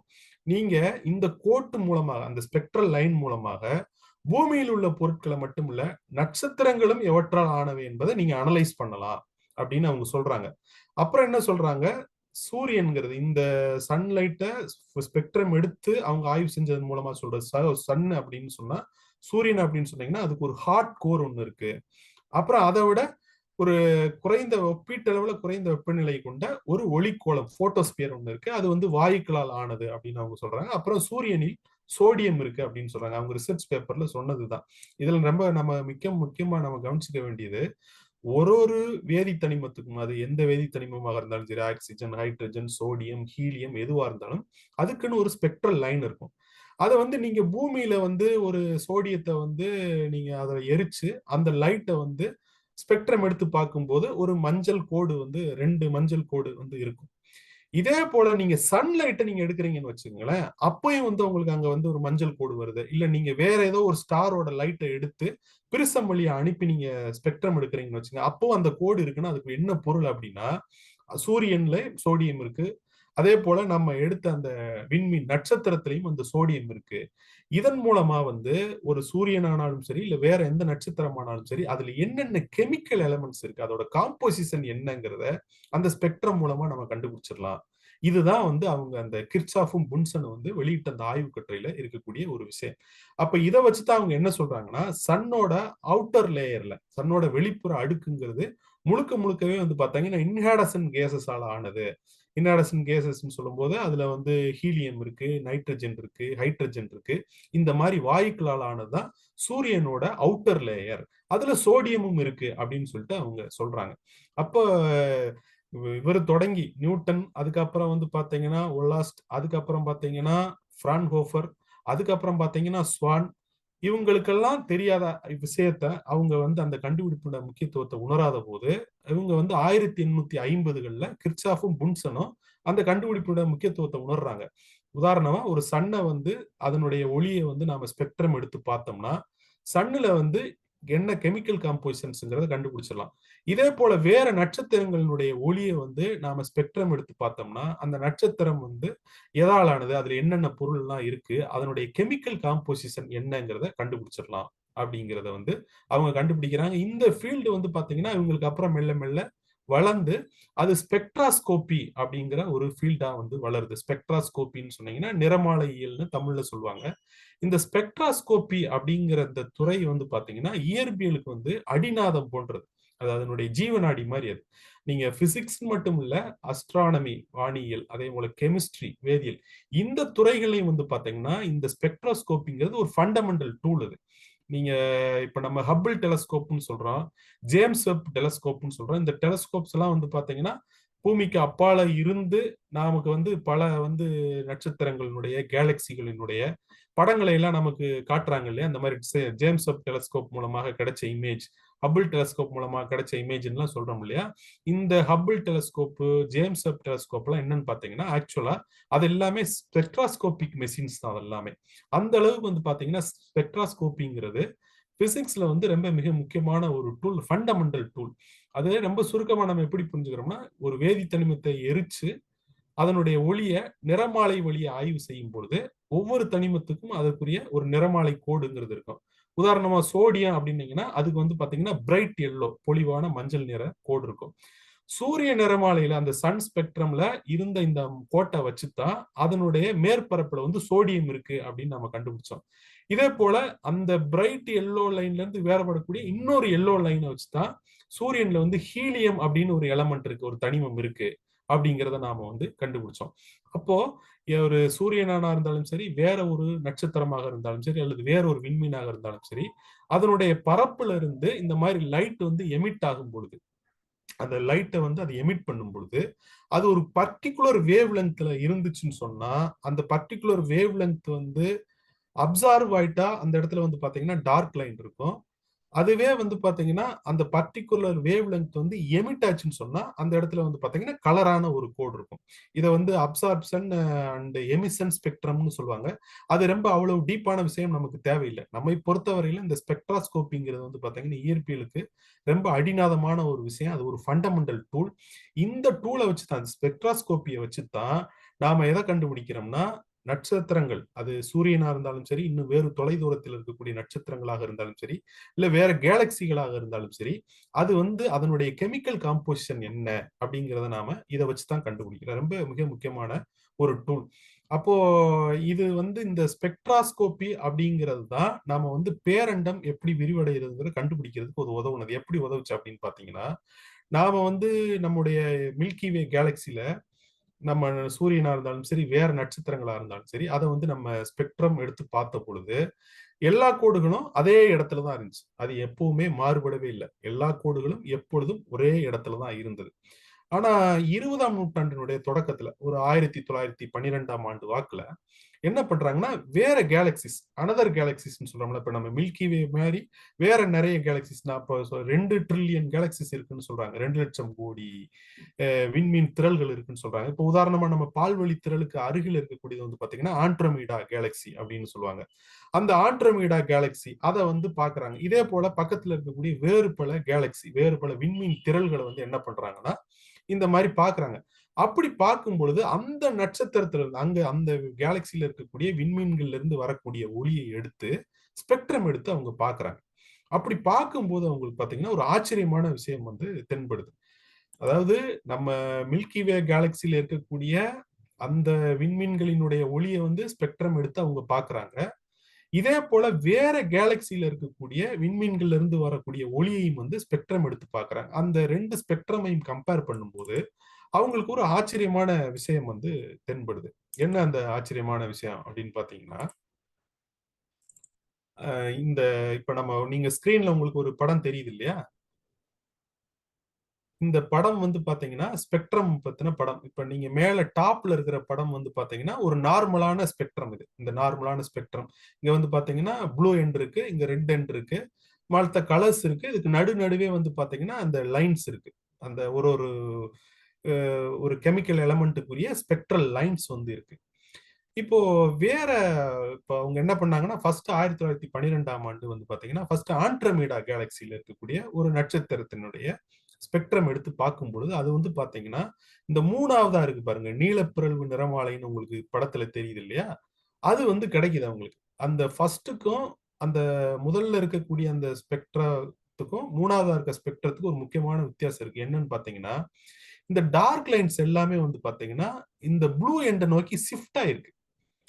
இயல்பான நிறமாலைங்கிறதுல கோடு எங்க இருக்குன்னு பாருங்க. ஆனா இந்த நீலப்பிறழ்வு நிறமாலைங்கிறதுல கோடு எங்க இருக்குன்னு பாத்தீங்கன்னா இந்த டார்க் லைன்ஸ் எல்லாமே வந்து பாத்தீங்கன்னா ப்ளூ எண்டை நோக்கி ஷிஃப்ட் ஆயிருக்கும். இது எல்லாமே இது வந்து ப்ளூ ஷிஃப்ட்னு சொல்லுவாங்க. அதை வந்து பிசிக்ஸ்ல வந்து நீலப்பிறழ்வு ப்ளூ ஷிஃப்ட் அப்படின்னு சொல்றது. இது வந்து ஆண்ட்ரோமீடா கேலக்சி வந்து இப்படி இருக்கு. சரி, வேற கேலக்சி எப்படி இருக்கு? அங்க இருக்கக்கூடிய அந்த ஸ்டார்ஸை வந்து ஸ்பெக்ட்ரம் எடுத்து பார்க்கும் பொழுது பாத்தீங்கன்னா அந்த ஸ்பெக்ட்ரம்ல வந்து பாத்தீங்கன்னா இந்த டார்க் லைன்ஸ் எல்லாமே வந்து பாத்தீங்கன்னா ரெட் எண்டை நோக்கி ஷிஃப்ட் ஆயிருக்கு. இப்போ இது பாத்தீங்கன்னா தெரியும் உங்களுக்கு. செகண்ட் ஒன்னு பாத்தீங்கன்னா அந்த பிளாக் லைன்ஸ் எல்லாமே வந்து பாத்தீங்கன்னா ரெட் எண்டை நோக்கி கொஞ்சம் நகர்ந்திருக்கும், ஷிஃப்ட் ஆயிருக்கும். ஃபர்ஸ்ட் ஒன்னையும் செகண்ட் ஒன்னையும் கம்பேர் பண்ணீங்கன்னா அந்த கருப்பு கோடுகள் வந்து பாத்தீங்கன்னா அந்த ரெட் எண்டை நோக்கி ஷிஃப்ட் ஆயிருக்கும். தேர்ட் ஒன்னு பாத்தீங்கன்னா ப்ளூ எண்டை நோக்கி வந்து ஷிஃப்ட் ஆயிருக்கு. இது வந்து அவங்களுக்கு ரொம்ப ஆச்சரியமா இருக்கு. இது ஏன் வந்து ரெட் எண்டை நோக்கி வந்து ஷிஃப்ட் ஆயிருக்கு, இது ஏன் வந்து ப்ளூ எண்டை நோக்கி ஷிஃப்ட் ஆயிருக்கு அப்படிங்கிற ஒரு விஷயம் வந்து அவங்களுக்கு ஆய்வுக்கு உட்படுத்துறாங்க. அது என்ன ஆய்வுக்கு உட்படுத்தும் போது அவங்களுக்கு தெரியுது இந்த ஆண்ட்ரோமீடா கேலக்சிங்கிறது வந்து பாத்தீங்கன்னா நம்முடைய மில்கி வே கேலக்சியை நோக்கி அது வந்துட்டு இருக்கு. அதுதான் வந்து பாத்தீங்கன்னா அந்த ப்ளூ ஷிஃப்ட் நமக்கு காட்டுறது. மத்த கேலக்சி எல்லாம் வந்து பாத்தீங்கன்னா நம்ம கேலக்சில இருந்து விலகி தள்ளி தூரமா போய்கிட்டு இருக்கு. நம்மகிட்ட இருந்து விலகி போயிட்டு இருக்குங்கிறது தான் இந்த ரெட் எண்ட நோக்குன அந்த ரெட் ஷிஃப்ட் வந்து நமக்கு காட்டுது. அப்போ இந்த நிறமாலை எடுத்து அவங்க பார்த்த பொழுது இந்த நிறமாலை வரிகள் ஆண்ட்ரோமீடா கேலக்சியினுடைய நிறமாலை வரிகள் வந்து நீல நிறத்தை நோக்கி வந்து இடம்பெயர்ந்திருக்கு. அதாவது ப்ளூ ஷிஃப்ட் ஆயிருக்கு. ஆனா மத்த கேலக்சியை வந்து ஸ்பெக்ட்ரம் எடுத்து பார்க்கும்போது அதுல இருக்கக்கூடிய அந்த லைன்ஸ் எல்லாமே வந்து பாத்தீங்கன்னா ரெட் எண்டை நோக்கி ஷிஃப்ட் ஆயிருக்கு. அதாவது சிவப்பு விளிம்பு சிவப்பு ஓரத்தை நோக்கி வந்து ஷிஃப்ட் ஆயிருக்கு. அதாவது ரெட் ஷிஃப்ட் ஆயிருக்கு அப்படின்னு அவங்க கண்டுபிடிக்கிறாங்க. இதை வச்சுதான் ஆண்ட்ரோமீடா கேலக்சிங்கிறது நம்முடைய மில்கி வே கேலக்சியை நோக்கி வந்துட்டு இருக்கு. ஆனா அதே நேரத்துல மற்ற கேலக்சிஸ் எல்லாமே நம்மகிட்ட இருந்து விலகி போய்கிட்டு இருக்கு. ஒண்ணுல இருந்து ஒண்ணு விலகி தள்ளி தள்ளி போயிட்டு இருக்குங்கிறத வந்து அவங்க கண்டுபிடிக்கிறாங்க. இது எப்படி நீங்க வந்து ஒரு ஸ்பெக்ட்ரம் வச்சு ஓகே அதனுடைய கெமிக்கல் காம்போசிஷனா நம்ம சொல்லிடுறோம். ஆனா ஒரு ரெட் எண்டை நோக்கி அது ஷிஃப்ட் ஆயிருந்தாவோ அது நம்மளை விட்டு விலகி போகுதுன்னு, இல்ல ப்ளூ எண்டை நோக்கி ஷிஃப்ட் ஆயிருந்தா அது நம்ம நோக்கி வருதுன்னு நம்ம எப்படி சொல்றோம்? அதுக்கு என்ன அடிப்படை இருக்கு அப்படின்னு பாத்தீங்கன்னா அதுக்கு வந்து உங்களுக்கு டாப்லர் எஃபெக்ட்ங்கிறது தெரிஞ்சுக்கணும். நம்ம இப்ப இவ்வளவு நேரம் ஸ்பெக்ட்ரம் பத்தி பார்த்தோம். அடுத்து வந்து பாத்தீங்கன்னா இன்னொரு முக்கியமான விஷயம், இதே போல ஒரு முக்கியமான விஷயம் வந்து பாத்தீங்கன்னா டாப்லர் எஃபெக்ட் அப்படின்னு சொல்றது. இந்த டாப்லர் எஃபெக்ட்ங்கிறது நம்ம அன்றாட வாழ்க்கையில சாதாரணமா பார்க்கக்கூடியதான். நீங்க வந்து ஒரு ரயில்வே லெவல் கிராசிங்ல நின்றுட்டு இருக்கீங்க அல்லது ஒரு சாலை ஓரத்துல நின்றுட்டு இருக்கீங்க. உங்களை நோக்கி ஒரு ஆம்புலன்ஸ் வரும்போது என்ன ஆகும்னா தூரத்துல வரும்போது அதனுடைய சத்தம் வந்து குறைவா இருக்கும். ஆனா உங்களை நோக்கி நெருங்கி வர வர வர என்ன ஆகும், அந்த சத்தம் வந்து அதிகமாகும். அப்புறம் உங்களை கடந்து போகும்போது என்ன ஆகும், அந்த சத்தம் வந்து கொஞ்சம் கொஞ்சமா குறைஞ்சிட்டே போகும். இந்த சுதி அதிகமாகி அப்புறம் இந்த சுதி குறையுது. இது நீங்க பார்த்திருப்பீங்க. ரயில்வே லெவல் கிராசிங்ல நின்று இருந்தீங்கன்னா அங்கிருந்து தூரத்துல ட்ரெயின் வரும்பொழுது சத்தம் வந்து மெல்ல கேட்கும். அப்புறம் உங்களை நெருங்கி வர வர வர வந்து பாத்தீங்கன்னா சத்தம் அதிகமா, அப்புறம் உங்களை கடந்து போகும்போது அந்த சத்தம் வந்து படிப்படியா குறைஞ்சு போயிடுறத நீங்க பார்த்திருக்க முடியும். இதுதான் வந்து டாப்லர் எஃபெக்ட் அப்படின்னு சொல்றது. இது இந்த டாப்லர் எஃபெக்ட்ங்கிறது வந்து பாத்தீங்கன்னா சவுண்ட் வேவ்ஸ் இருக்குல்ல, ஒலி அலைகள்னு நம்ம சொல்றோம்ல, நம்ம கேட்கக்கூடிய சவுண்டு, சத்தம். இந்த சவுண்ட் வேவ்ஸ் எக்ஸ்பிளைன் பண்றதுக்காக டாப்லர்ங்கிற ஒரு சயின்டிஸ்ட் தான் இதை வந்து சொல்றாரு. இந்த மாதிரி ஒரு டாப்லர் எஃபெக்ட் அப்படிங்கிறத அவர் நமக்கு சொல்றாரு.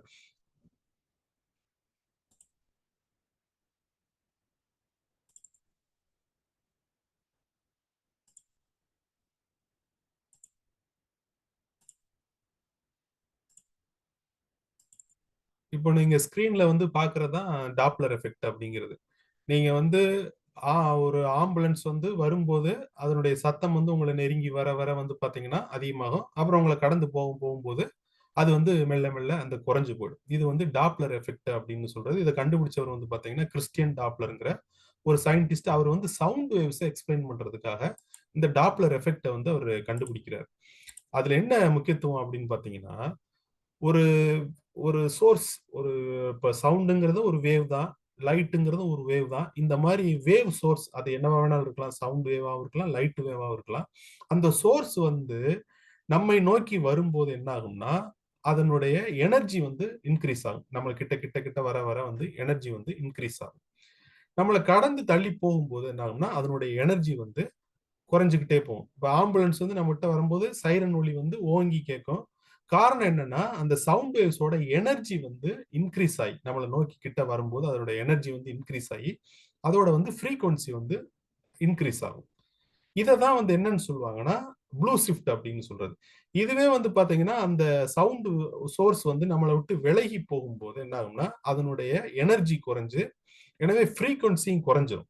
அப்படி குறையும் போது அதை என்னன்னு சொல்லுவாங்கன்னா ரெட் ஷிஃப்ட் அப்படின்னு சொல்லுவாங்க. இது வந்து சவுண்ட் வேவ் வந்து எக்ஸ்பிளைன் பண்றதுக்காக. இயற்கையிலே வந்து பாத்தீங்கன்னா எந்த ஒரு வேவா இருந்தாலும், எந்த ஒரு அலையாக இருந்தாலும் அதோட எனர்ஜி குறையும் போது அதனுடைய ஃப்ரீக்வன்சி குறையும். ஆனா என்ன ஆகும்னா அதனுடைய வேவ் லென்த் வந்து இன்க்ரீஸ் ஆகும். இதே மாதிரி வந்து பாத்தீங்கன்னா எனர்ஜி வந்து அதிகமாகும் பொழுது, அது எனர்ஜி அதிகமாகும் போது அதனுடைய ஃப்ரீக்வன்சி அதிகமாகும். ஆனா அலைநீளம் வந்து குறையும். இது வந்து இயற்கையில் இருக்கக்கூடியது. இந்த சவுண்ட் வந்து நம்ம நெருங்கி வரும்போது அது அதிகரிக்கிறதுக்கும், நம்மை விட்டு விலகி போகும்போது அதனுடைய ஓசை வந்து மெல்ல மெல்ல குறைஞ்சு போறதுக்கும் காரணம் வந்து இதுதான். அதாவது எனர்ஜி வந்து இன்க்ரீஸ் ஆகும்போது ஃப்ரீக்வன்சி அதிகமாகும், அதனுடைய வேவ் லென்த் வந்து குறையும். ஆனா நம்ம அதனுடைய எனர்ஜி வந்து பாத்தீங்கன்னா குறையும் பொழுது அதனுடைய வந்து ஃப்ரீக்வன்சியும் குறைஞ்சு அதனுடைய வேவ் லென்த் வந்து அதிகமாகும். வந்து இது இயற்கையில நடக்கக்கூடிய ஒரு விஷயம். இது வந்து சவுண்ட் வேவ் வந்து இது எக்ஸ்பிளைன் பண்ணுது. இது வந்து இந்த டாப்லர் எஃபெக்ட்ங்கிறது வந்து பாத்தீங்கன்னா சவுண்ட் வேவ்க்கு மட்டும் இல்ல, லைட் வேவுக்கும் இது பொருந்தும். நம்மை நோக்கி வந்து ஒரு லைட் வேவ் நம்மளை நோக்கி அப்படி வருதுன்னு சொன்னீங்கன்னா, நம்மளை நோக்கி அது வரும்போது என்ன ஆகும்னா அதனுடைய எனர்ஜி வந்து இன்க்ரீஸ் ஆகும். படிப்படியா வரும்போது அதனுடைய எனர்ஜி இன்க்ரீஸ் ஆகும். எனவே அதனுடைய ஃப்ரீக்வன்சி இன்க்ரீஸ் ஆகும். ஆனா வேவ் லென்த் வந்து என்ன ஆகும்னா குறையும். இதுவே வந்து பாத்தீங்கன்னா ஒரு லைட் வந்து நம்மகிட்ட இருந்து விலகி போகும்போது என்ன ஆகும்னா அதனுடைய எனர்ஜி கொஞ்சம் கொஞ்சமா குறைஞ்சு அதனுடைய ஃப்ரீக்வன்சியும் குறையும். ஆனா வேவ் லென்த் வந்து என்ன ஆகும்னா பெருசாகும். இது வந்து இந்த டாப்லர் எஃபெக்டை வச்சு நம்ம சவுண்ட் வேவ் மட்டும் இல்ல லைட் வேவை வந்து எக்ஸ்பிளைன் பண்றாங்க. இப்போ வந்து இதை ஒரு நல்ல ஒரு எக்ஸாம்பிள் மூலமா இவர் ஸ்டீவன் வெயின்பர்க்னு சொல்லிட்டு ஒரு கிரேட் பிசிஸ்ட், அவரும் நோபல் பிரைஸ் வின்னர் தான். அவர் ஃபர்ஸ்ட் 3 மினிட்ஸ் அப்படின்னு சொல்லிட்டு ஒரு புக் எழுதியிருக்கிறார்.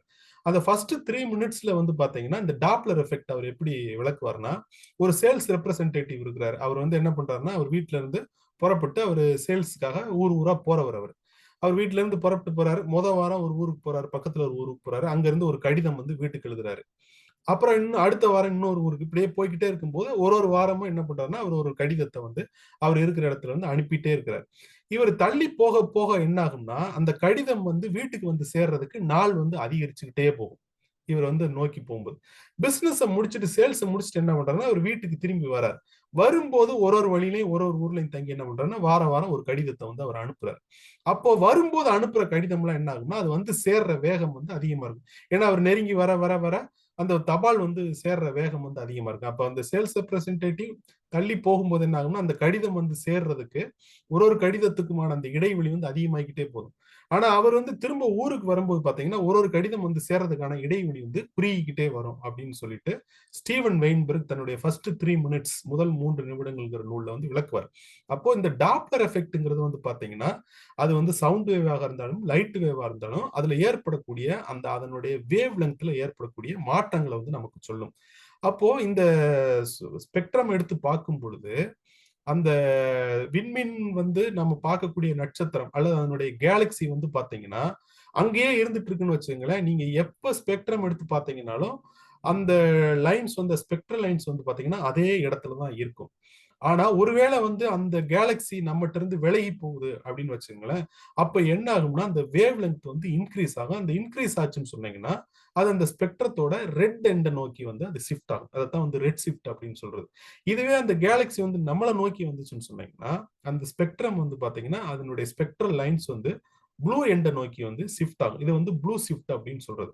அப்போ வெறுமனே ஒரு கேலக்சியை வந்து அதனுடைய அங்கிருந்து வரக்கூடிய ஒளியை வந்து ஸ்பெக்ட்ரம் எடுத்து பார்க்கறதன் மூலமா மட்டுமே அந்த கேலக்சில இருக்கக்கூடிய நட்சத்திரங்களுடைய கெமிக்கல் காம்போசிஷன் என்ன, அது நம்மள இருந்து எவ்வளவு தூரம் இருக்கு, அது வந்து நம்மளை நோக்கி வந்துகிட்டு இருக்கா இல்ல அங்கேயே இருக்கா இல்ல நம்மகிட்ட இருந்து விலகி போய்கிட்டு இருக்கா அப்படிங்கிறத நம்ம கண்டுபிடிக்க முடியும். அப்படித்தான் இந்த பேரண்டம் வந்து விரிவடைந்து கொண்டு இருக்குங்கிறத வந்து கண்டுபிடிச்சாங்க. இப்போ நீங்க பேரண்டம் விரிவடைந்து கொண்டு இருக்கிறதுனா ஏதோ ஒரு ஆப்டிக்கல் டெலஸ்கோப்பை வச்சுக்கிட்டு இங்க இருந்து அப்படியே பாக்குறாங்க போல இருக்கு. அப்படியே பார்க்கும்போது வந்து பாத்தீங்கன்னா அதெல்லாம் வந்து விலகி போய்கிட்டு இருக்கிற மாதிரி நமக்கு தெரியுது அப்படின்னு நீங்க நினைச்சுக்க கூடாது. அப்படி யாருமே பார்க்கல. அப்படி ஒரு ஆப்டிக்கல் டெலஸ்கோப்பே நம்ம கிட்ட கிடையாது. ஏன்னா நீங்க வந்து மில்கி வே கேலக்சிங்கிறதே வந்து பாத்தீங்கன்னா அதனுடைய குறுக்களவே 1,00,000 ஒளி ஆண்டுகள். ஒரு லைட் வந்து ஒரு எட்ஜ்ல இருந்து புறப்பட்டு இன்னொரு எட்ஜுக்கு போனோம்னா அதுக்கு வந்து 1,00,000 வருஷம் ஆகும் லைட்டுக்கு. அது நொடிக்கு 3,00,000 கிலோமீட்டர் வேகத்துல பயணிக்குது. அதுக்கே 1,00,000 வருஷம் ஆகும்னு சொன்னா அதை தாண்டி நம்ம எந்த டெலஸ்கோப்பையும் ஆப்டிக்கல் டெலஸ்கோப்பெல்லாம் வச்சு பார்க்க முடியாது. அப்போ வந்து இங்க இருந்து கேலக்சிஸ் வந்து நம்மகிட்ட இருந்து விலகி தூர தூரமா போய்கிட்டு இருக்கு, நம்ம இந்த பேரண்டம் வந்து யூனிவர்ஸ் வந்து விரிவடைஞ்சிட்டு இருக்குன்னு நம்ம சொல்லும் பொழுது அது ஏதோ ஒரு டெலஸ்கோப்பை வச்சு பார்த்து சொல்றாங்க அப்படின்னு அர்த்தம் கிடையாது. அதுக்கு மாறா அதை கண்டுபிடிக்கிறதுக்கு உதவுன 2 விஷயங்கள். ஒண்ணு பாத்தீங்கன்னா ஸ்பெக்ட்ராஸ்கோபி, அந்த ஸ்பெக்ட்ரம் எடுத்து பார்க்கிறது. ரெண்டாவது வந்து பாத்தீங்கன்னா டாப்லர் எஃபெக்ட். இந்த 2 விஷயங்கள் மூலமாகத்தான் நம்ம கேலக்சில இருந்து மற்ற கேலக்சிகள்லாம் நம்மகிட்ட இருந்து விலகி தூரம் தூரமா போய்கிட்டே இருக்கு, அது விரிவடைஞ்சுக்கிட்டே போகுதுன்னு கண்டுபிடிச்சோம். அதே நேரத்துல இந்த ஆண்ட்ரோமேடா கேலக்சி மட்டும் நம்மை நோக்கி வந்துட்டு இருக்கு அப்படிங்கறத கண்டுபிடிச்சோம். அப்ப இந்த கண்டுபிடிப்பினுடைய முக்கியத்துவம் என்பது இந்த ஸ்பெக்ட்ராஸ்கோப்பிலையும் அதே நேரத்துல இந்த டாப்லர் எஃபெக்ட் அப்படிங்கிறதுலயும் தான் இருக்கு. இந்த ரெண்டும் தான் நம்ம பிசிக்ஸ்ல வந்து பாத்தீங்கன்னா ஒரு பேசிக் டூல்.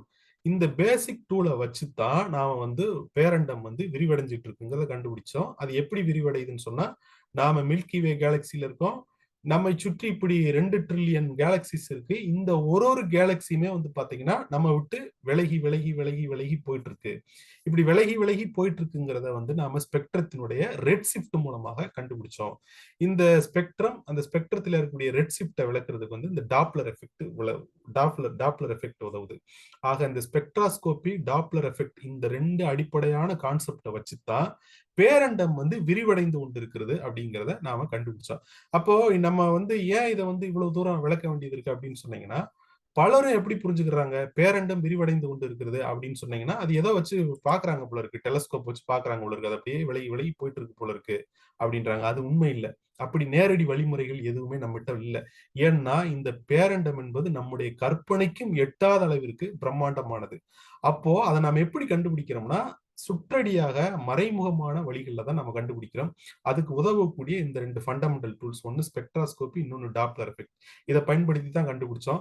இது 1912ஆம் ஆண்டு முதல்ல கண்டுபிடிச்சவர் ஸ்லைஃபர் அப்படிங்கிற ஒரு அமெரிக்கன் அஸ்ட்ரானவர், அமெரிக்காவை சேர்ந்த வானியலாளர். அவர் கண்டுபிடிச்சிட்டாரு. ஆனா அவருடைய முடிவுகள் அப்ப யாருமே ஏற்கல. அது பெரிய சர்ச்சைக்கிடமாக இருந்தது. ஆனா 1920களுக்கு பிறகு எட்வின் ஹப்பிள், நம்ம இந்த டெலஸ்கோப்புக்கு ஹப்பிள்னு நம்ம பேர் வச்சிருக்கோம் இல்லையா, அந்த எட்வின் ஹப்பிள் என்ன பண்றாருன்னா அமெரிக்காவுடைய கலிபோர்னியாவில இருந்து அங்க அந்த மவுண்ட் வில்சன்ங்கிற இடத்துல ஒரு இந்த மாதிரி ஒரு டெலஸ்கோப் இருந்தது. அந்த டெலஸ்கோப் மூலமாக அவரும் வந்து தொடர்ந்து ஆய்வுகளை மேற்கொண்டார். நீங்க ஸ்கிரீன்ல பாக்குறவர் பேர் தான் எட்வின் ஹப்பிள். இவர் என்ன பண்ணாருன்னா 1922ஆம் ஆண்டு இவரு வந்து அதை ஆய்வு செஞ்சு இவர் தான் அந்த முடிவை வந்து உறுதிப்படுத்தினவர். அந்த ஸ்லைஃபர் கண்டுபிடிச்சிருந்தாலும் கூட இந்த 1922க்கு பிறகு எட்வின் ஹப்பிள் தான் அவரும் வந்து இந்த மவுண்ட் வில்சன்ல இருந்த இன்னும் சக்தி வாய்ந்த ஒரு தொலைநோக்கி மூலமாக இந்த விண்மீன் திரள்கள் கேலக்சிஸ் வந்து எங்க இருக்கு, அவற்றுக்கு அந்த கேலக்சிஸ்க்கு இடையில இருக்கக்கூடிய டிஸ்டன்ஸ் என்ன, அந்த கேலக்சிஸ் வந்து விலகி போயிட்டு இருக்கா இல்ல அங்கேயே இருக்கா இல்ல நம்மளை நோக்கி வருதா என்றதெல்லாம் அப்சர்வேஷன் மூலமாக தொடர்ச்சியாக அந்த அப்சர்வ் செஞ்சு அவர் 1929ஆம் ஆண்டில் வந்து உறுதிப்படுத்தினார். அப்போ இந்த ஸ்பெக்ட்ராஸ்கோபி டாப்லர் எஃபெக்ட் இந்த ரெண்டையும் வைத்துக்கொண்டு ஸ்லைஃபரும் எட்வின் ஹப்பிள்ங்கிற இந்த 2 அமெரிக்க வானியலாளர்கள், அமெரிக்கன் அஸ்ட்ரானமர்ஸ் தான் இந்த பேரண்டம் விரிவடைந்து கொண்டிருக்கிறது என்பதை நமக்கு உலகத்திற்கு வெளிச்சம் போட்டு காட்டியவர்கள்.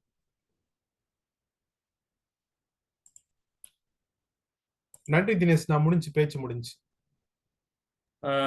சார் மிக்க நன்றி. சிறப்பாக இருந்துச்சு. விரிவடையும் பேரண்டம் எப்படி அப்படின்றத உங்களோட எளிமையான இதில் வந்து புரிஞ்சுக்கிட்டோம். வேற யாருக்கும் டவுட்ஸ் இருந்துச்சுன்னா கொஸ்டின் ரைஸ் பண்ணலாம்.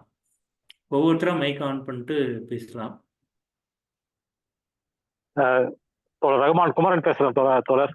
வணக்கம் வணக்கம் தோழர். வணக்கம் சார். வணக்கம் வணக்கம் வணக்கம். ரொம்ப மிக சிறப்பா இருந்துச்சு. நன்றிங்க இது சார். வரைக்கும் நான் கேள்விப்பட்டதே இல்லை. அது இந்த மாதிரி ஏதோ ஷிஃப்ட்னு கேள்விப்பட்டிருக்கோம், அதை வச்சுதான் மெஷர் பண்றாங்க அப்படிங்கறது வந்து இன்னைக்கு நீங்க தெளிவா விளக்குனீங்க. ரொம்ப நன்றி. இது நீங்க ரொம்ப எதிர்பார்த்திருக்கக்கூடிய கேள்விதான். சாதாரணமான ஒரு கேள்விதான். என்னன்னா, எல்லா கேலக்சியும் வந்து விரிஞ்சு போகுதுங்கிறீங்க, இந்த ஆண்ட்ரோமீடியா மட்டும் நம்ம நோக்கி நெருங்கி வந்துட்டு இருக்கிறீங்க. நெருங்கி வந்துச்சுன்னா என்ன ஆகும்? 2 கொலைட் ஆயிடுமா, இல்ல அது மட்டும் ஏன் இப்படி ஸ்பெஷலா இருக்குது அப்படிங்கறத கொஞ்சம் விளக்குனீங்கன்னா பாருங்க. இந்த ஆண்ட்ரோமீடா கேலக்சி வந்து நொடிக்கு கிட்டத்தட்ட 180 மைல் வேகத்துல நம்முடைய மில்கி வே கேலக்சியை நோக்கி வந்துகிட்டு இருக்கு. இது வந்து அறிவியல் அடிப்படையில உறுதிப்படுத்தப்பட்ட ஒரு செய்தி. இன்னும் 5 பில்லியன் ஆண்டுகள் கழிச்சு இந்த ஆண்ட்ரோமீடா கேலக்சி நம்முடைய மில்கி வே கேலக்சியோட கொலைட் ஆயிரும். கொலைட் ஆகி ரெண்டுமே ஒரே கேலக்சியாக அது மாறிப்பு. இது வந்து அறிவியல் அறிஞர்கள் இந்த கருத்தை வந்து உறுதிப்படுத்தியிருக்காங்க. இப்போ நம்ம வந்து பேரண்டம் வந்து விரிவடைந்து செல்கிறது அப்படின்னு நம்ம சொன்னோம். அது ஏன் விரிவடைஞ்சு போகுதுங்கிறதுக்குள்ள நம்ம போகல. அது வந்து பேரண்டம் விரிவடையுதுங்கிறத நம்ம எப்படி கண்டுபிடிச்சோம், அதை கண்டுபிடிக்கிறதுக்கு தொடக்க புள்ளிகளாக இருந்த சில அறிவியலாளர்கள் யார் அப்படிங்கிற அந்த விஷயத்தை மட்டும்தான் பார்த்தோம். அது ஏன் பேரண்டம் ஏன் விரிவடைந்து செல்கிறது அப்படிங்கிறது வந்து பாத்தீங்கன்னா ரொம்ப மிக முக்கியமான கேள்வி. அது வந்து அப்சர்வேஷன் மூலமாக விரிவடைந்து செல்கிறது என்பதை நாம உறுதிப்படுத்திட்டோம். ஆனா ஏன் விரிவடைந்து போகுதுங்கிறதுக்கு காரணம் வந்து டார்க் எனர்ஜி அப்படின்னு சொல்றாங்க. டார்க் எனர்ஜின்னு சொன்னா அது அந்த ஒரு ஆற்றல் காரணமாக அது விரிவடைந்து செல்கிறது. ஆனா நாம வழக்கமா ஆற்றல்னு சொல்றதுல இருந்து அது முற்றிலும் வந்து மாறுபட்டது. அது என்னன்னே நமக்கு தெரியாது. இந்த பேரண்டம் விரிவடைஞ்சு போறதுக்கு அதுதான் காரணமா இருக்கும். ஆனா அது என்னன்னு நமக்கு தெரியாதனாலதான் அதை நம்ம டார்க் எனர்ஜின்னு நம்ம பேர் வச்சிருக்கிறோம். இது வந்து விளக்கம் வந்து உங்களுக்கு போதாத விளக்கம். ஆனா இந்த டார்க் எனர்ஜி இது வந்து எப்படி வந்து யூனிவர்ஸை வந்து எக்ஸ்பேண்ட் பண்ணுது, இந்த கருத்துக்கள் எல்லாம் யார் முதல்ல சொன்னாங்க, என்ன அடிப்படையில சொன்னாங்க அப்படின்னு நீங்க பாத்தீங்கன்னு சொன்னீங்கன்னா, அந்த சிம்மட்ரி அப்படின்னு ஒரு விஷயம் இருக்கு. அப்புறம் வந்து பாத்தீங்கன்னா ஃபேஸ் டிரான்சிஷன் அப்படின்னு ஒரு விஷயம் இருக்கு. அப்புறம் வேக்யூம் எனர்ஜி அப்படின்னு ஒரு விஷயம் இருக்கு. இது எல்லாத்தையுமே நம்ம தொகுத்து பேசினா மட்டும்தான் அது பேச முடியும். அது கண்டிப்பா வந்து நம்முடைய அறிவியல் ஐன்ஸ்டைன் அறிவியல் மன்றத்துல ஒரு நாள் வந்து பேரண்டம் ஏன் விரிவடைகிற தலைப்புல நம்ம பேசுறது அப்ப நான் விளக்குறேன். ஆனா இந்த ஆண்ட்ரோமீடா கேலக்சி மட்டும் ஏன் நம்மளை நோக்கி வருது? கிட்டத்தட்ட நம்முடைய அப்சர்வேஷன்ல கிட்டத்தட்ட ஒரு 31 இந்த மாதிரியான பொருட்கள் வந்து நம்ம கேலக்சிக்கு வெளியில இருக்கக்கூடிய கேலக்சிஸ் கூட வச்சுக்கலாம். இது எல்லாமே வந்து பாத்தீங்கன்னா நம்மை நோக்கி வருவது போல ப்ளூ ஷிஃப்ட் ஆயிருக்கு. அதுல குறிப்பா வந்து பாத்தீங்கன்னா இந்த ஆண்ட்ரோமீடா. இப்போ வந்து ஈர்ப்புக்கான காரணம் வந்து நமக்கு தெரியும். இப்ப வந்து பேரண்டம் வந்து விலகி போகுது, ஒண்ணுல இருந்து ஒண்ணு விலகி போகுது, விரிவடைஞ்சிட்டே போகுதுங்கிறதுக்கான காரணம் தான் நமக்கு தெரியும். அதான் நம்ம டார்க் எனர்ஜி நம்ம ஒரு பேரை வச்சு இப்ப நம்ம சொல்லிட்டு இருக்கோம். ஆனா ஒரு ஒரு விண்மீன் திரளும் ஏன் ஒன்றை நோக்கி ஒன்று இழுக்கப்படுதுங்கிறதுக்கு நமக்கு தெரியும். அதுக்கு காரணம் வந்து கிராவிட்டி தான். அந்த கிராவிடேஷனல் புல்லு தான். இப்போ வந்து ஆண்ட்ரோமீடா கேலக்சி வந்து நம்முடைய மில்கி வே கேலக்சி நோக்கி வருதுன்னு சொன்னீங்கன்னா, இது அதை நோக்கி வருது அல்லது இது அதை நோக்கி போகுதுன்னு கூட சொல்லலாம். நம்ம அது மட்டும்தான் அதை நோக்கி வருதுன்னு அர்த்தம் கிடையாது. இதுவும் அதை நோக்கி போனா இது வந்து பாத்தீங்கன்னா முழுக்க முழுக்க வந்து பாத்தீங்கன்னா கிராவிடேஷனல் புல் தான். ஈர்ப்பின் காரணமாகத்தான் ஒன்றை ஒன்று ஈர்க்குங்கிறதா. இப்ப பேரண்டத்துல வந்து பாத்தீங்கன்னா இந்த கேலக்சிஸ் வந்து ஃபார்ம் ஆகுறதே ஈர்ப்புனாலதான் ஃபார்ம் ஆகுது. அங்கங்க பேரண்டத்துல தீவுகள் போல, தீவு கூட்டங்கள் போல இந்த கேலக்சிஸ் இருக்கிறதுக்கு காரணம் வந்து பாத்தீங்கன்னா அந்த குறிப்பிட்ட லோக்கல், அந்த வட்டாரத்துல அந்த குறிப்பிட்ட ஏரியாவில் அந்த லோக்கலா வந்து அந்த கிராவிடேஷனல் புல் மூலமா தான் உருவாகுது. இந்த பேரண்டம் விரிவடைந்து செல்வதற்கான காரணம் டார்க் எனர்ஜி அப்படின்னு சொன்னீங்கன்னா, இந்த ஆண்ட்ரோமீடா கேலக்சி வந்து நம்மை நோக்கி வருவதற்கு காரணம் கிராவிடேஷனல் புல் தான், ஈர்ப்பு தான்.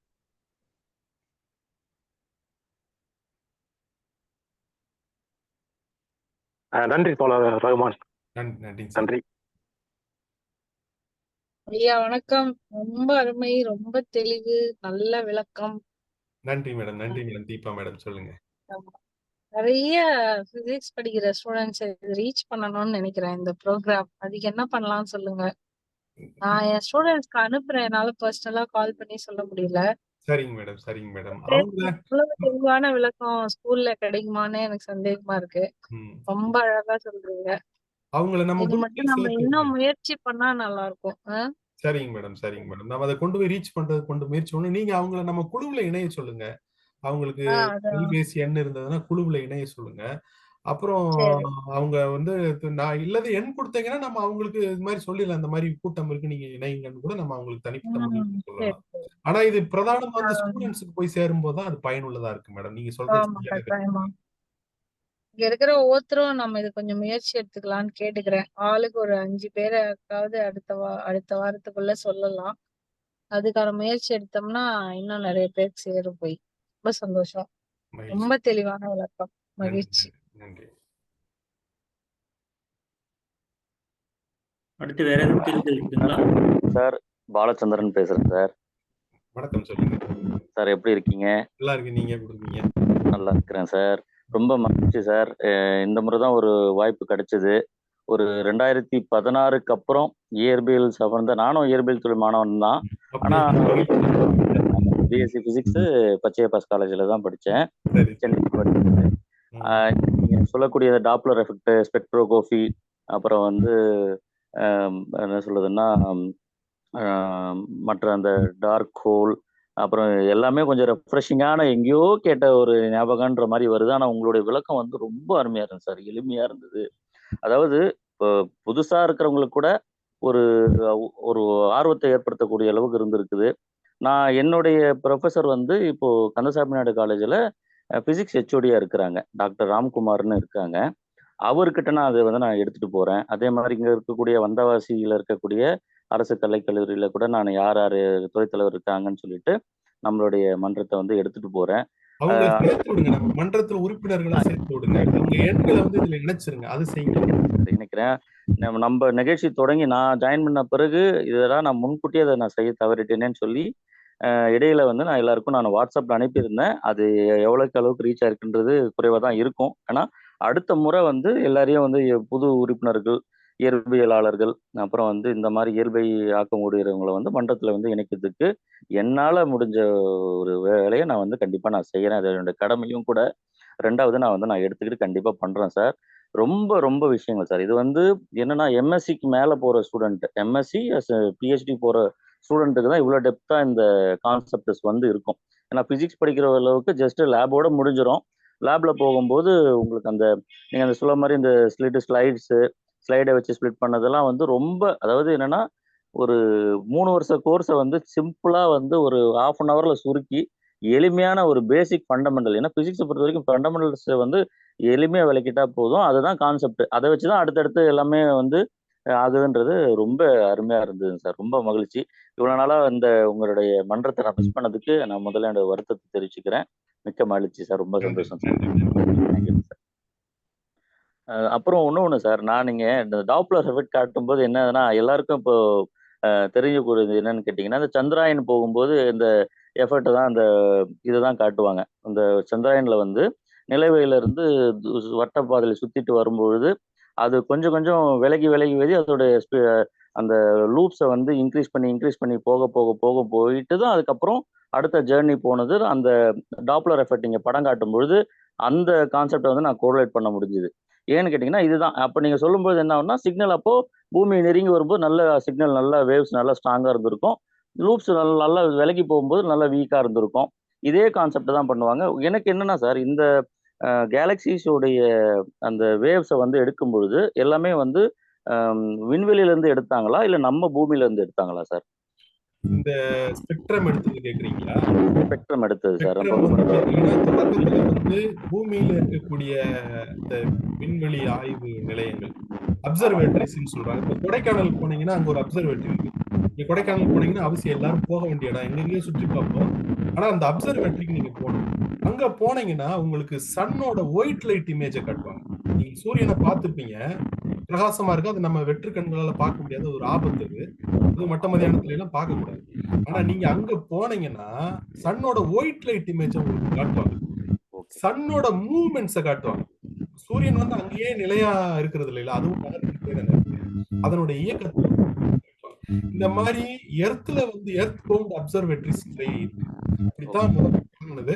அப்புறம் கலிபோர்னியால இருக்க மவுண்ட் வில்சன்ல வந்து கன்வர்ஜென்ஸ் டெலஸ்கோப்ங்கிறது தான் பெரிய டெலஸ்கோப் 1910 20 காலகட்டத்துல அதை வச்சு பண்ணாங்க. ஆனா இப்ப நம்ம என்ன பண்றோம்னு சொன்னீங்கன்னா ஹப்பிள் டெலஸ்கோப், இந்த மாதிரி ஜேம்ஸ் வெப் டெலஸ்கோப்ல, இப்ப ஜேம்ஸ் வெப் டெலஸ்கோப்லாம் வந்து பாத்தீங்கன்னா பூமியில இருந்து 15 லட்சம் கிலோமீட்டருக்கு அப்பால இருக்குது. அப்பால இருந்து இந்த வியூஸ் எதுவுமே டிஸ்டர்ப் ஆகாம அங்க இருந்து வரக்கூடிய அந்த ஸ்டார் லைட்ஸ் வந்து கலெக்ட் பண்ணி அதை வந்து அனலைஸ் பண்ணி தான் நமக்கு இந்த பிக்சர்ஸ் எல்லாம் கொடுக்குறாங்க. ஸோ எர்த் பவுண்ட் அப்சர்வேட்டரிஸ் இருக்கு, அதே மாதிரி ஸ்பேஸ் அப்சர்வேட்டரிஸும் இருக்கு. அங்க இருந்து தான் இதெல்லாம் எடுத்து பண்றாங்க. சரிங்க சார். அதுதான் சார். எனக்கு இது வந்து இந்த விஷயங்கள் வந்து கொஞ்சம் கேட்கணுன்றது ஒண்ணு இருந்தது சார். அதுக்காக தான் சார்.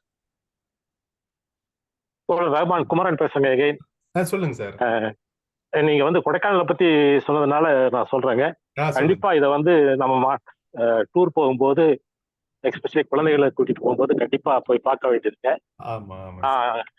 ஹைஸ்கூல்ல படிக்கும்போது ஏறத்தாழ 55 வருஷத்துக்கு முன்னாடி போயிருக்காங்க. ஆனா எனக்கு இன்னும் ஞாபகம் இருக்கு. அந்த சன்லைட்டை வந்து ஒரு பேப்பர்ல போட்டு காமிச்சாங்க. அதுல வந்து அந்த பிளாக் டாட்ஸ் இருக்கு சன்ல. அந்த டாட்ஸ் மூவ் ஆகுறத வந்து காமிச்சாங்க. இப்படி பாருங்க மூவ் ஆகுது அப்படின்ட்டு. எனக்கு மத்ததெல்லாம் ஞாபகம் இல்லை, அந்த இது ஞாபகம் இருக்கு. அதனால கண்டிப்பா எல்லாரும் வந்து பார்க்கணும். அந்த லிஸ்ட்ல சேர்த்துக்குங்க. நீங்க வந்து கோக்கர்ஸ் வாக்கு, அந்த இந்த பில்லர், அதெல்லாம் பில்லர் ராக்கெல்லாம் பாக்குறதோட சேர்த்து இதையும் நீங்க உங்க லிஸ்ட் ஆட் பண்ணிக்கங்க. ஆமா கண்டிப்பா பார்க்கலாம். அதே மாதிரி ரொம்ப நன்றி. நன்றி சார். அதே மாதிரி இந்த கொடைக்கானல் அப்சர்வேட்டரி மட்டும் இல்ல, நீங்க ஜோலார்பேட்டைக்கு பக்கத்துல காவலூர்னு ஒரு இடம் இருக்கு. அங்க ஒரு அப்சர்வேட்டரி இருக்கு. அந்த அப்சர்வேட்டரிக்கு போனீங்கன்னா உங்களுக்கு கிளியர் ஸ்கைல, நீங்க சாட்டர்டே வந்து 2 மணிக்கு போனீங்கன்னா அங்க கிளியர் ஸ்கைல வந்து உங்களுக்கு இந்த செலஸ்டியல் பாடிஸ் எல்லாம் அற்புதமா எக்ஸ்பிளைன் பண்ணுவாங்க. கொடைக்கானல் அப்சர்வேட்டரி போலவே நீங்க ஜோலார்பேட்டைக்கு பக்கத்துல இருக்க காவலூர் அப்சர்வேட்டரிக்கு போனீங்கன்னாலும் நிறைய அங்க ஒரு சயின்டிஸ்ட் இருப்பார். நீங்க போனீங்கன்னா வெறுமனே படம் காட்டுறது மட்டும் இல்ல, படம் காட்டுறதுங்கிறதே நம்ம ஒரு வேற மாதிரி ஒரு பொருள்ல புரிஞ்சு வச்சிருக்கோம். படம் காட்டுறது மட்டும் இல்ல, அங்க ஒரு விஞ்ஞானி, ஒரு அறிவியலாளரும் அங்க இருந்து விளக்குவாங்கிறதா. அதனால கொடைக்கானல் அப்சர்வேட்டரி, ஜோலார்பேட்டைக்கு பக்கத்துல இருக்க காவலூர் அப்சர்வேட்டரி எல்லாம் நம்ம மட்டும் இல்ல, நம்ம பிள்ளைகளையும் நம்ம அழைச்சிட்டு போய் காட்ட வேண்டிய இடம்.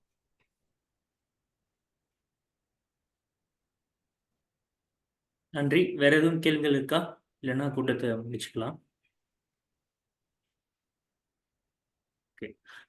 நம்ம குழுவில் ஐன்ஸ்டைன் அறிவியல் மன்ற வாட்ஸ்அப் குழுவில் சேரணும்னு விரும்புகிறவங்க உங்களோட எண்ணை வந்து பதிவிடுங்க சேட் பாக்ஸில். ஸோ நாங்கள் வந்து உங்களை அந்த குழுவில் சேர்த்துருவோம். அப்புறம் நம்மளோட அந்த போஸ்டெல்லாம் வந்து நிறைய பேருக்கு ஸ்ப்ரெட் பண்ணிங்கன்னா இன்னும் நிறைய பேர் பயனடைவார்கள் அப்படின்னு சொல்லி கேட்டுக்கிறோம். சார் இந்த கூட்டத்தை முடிச்சுக்கலாங்களா?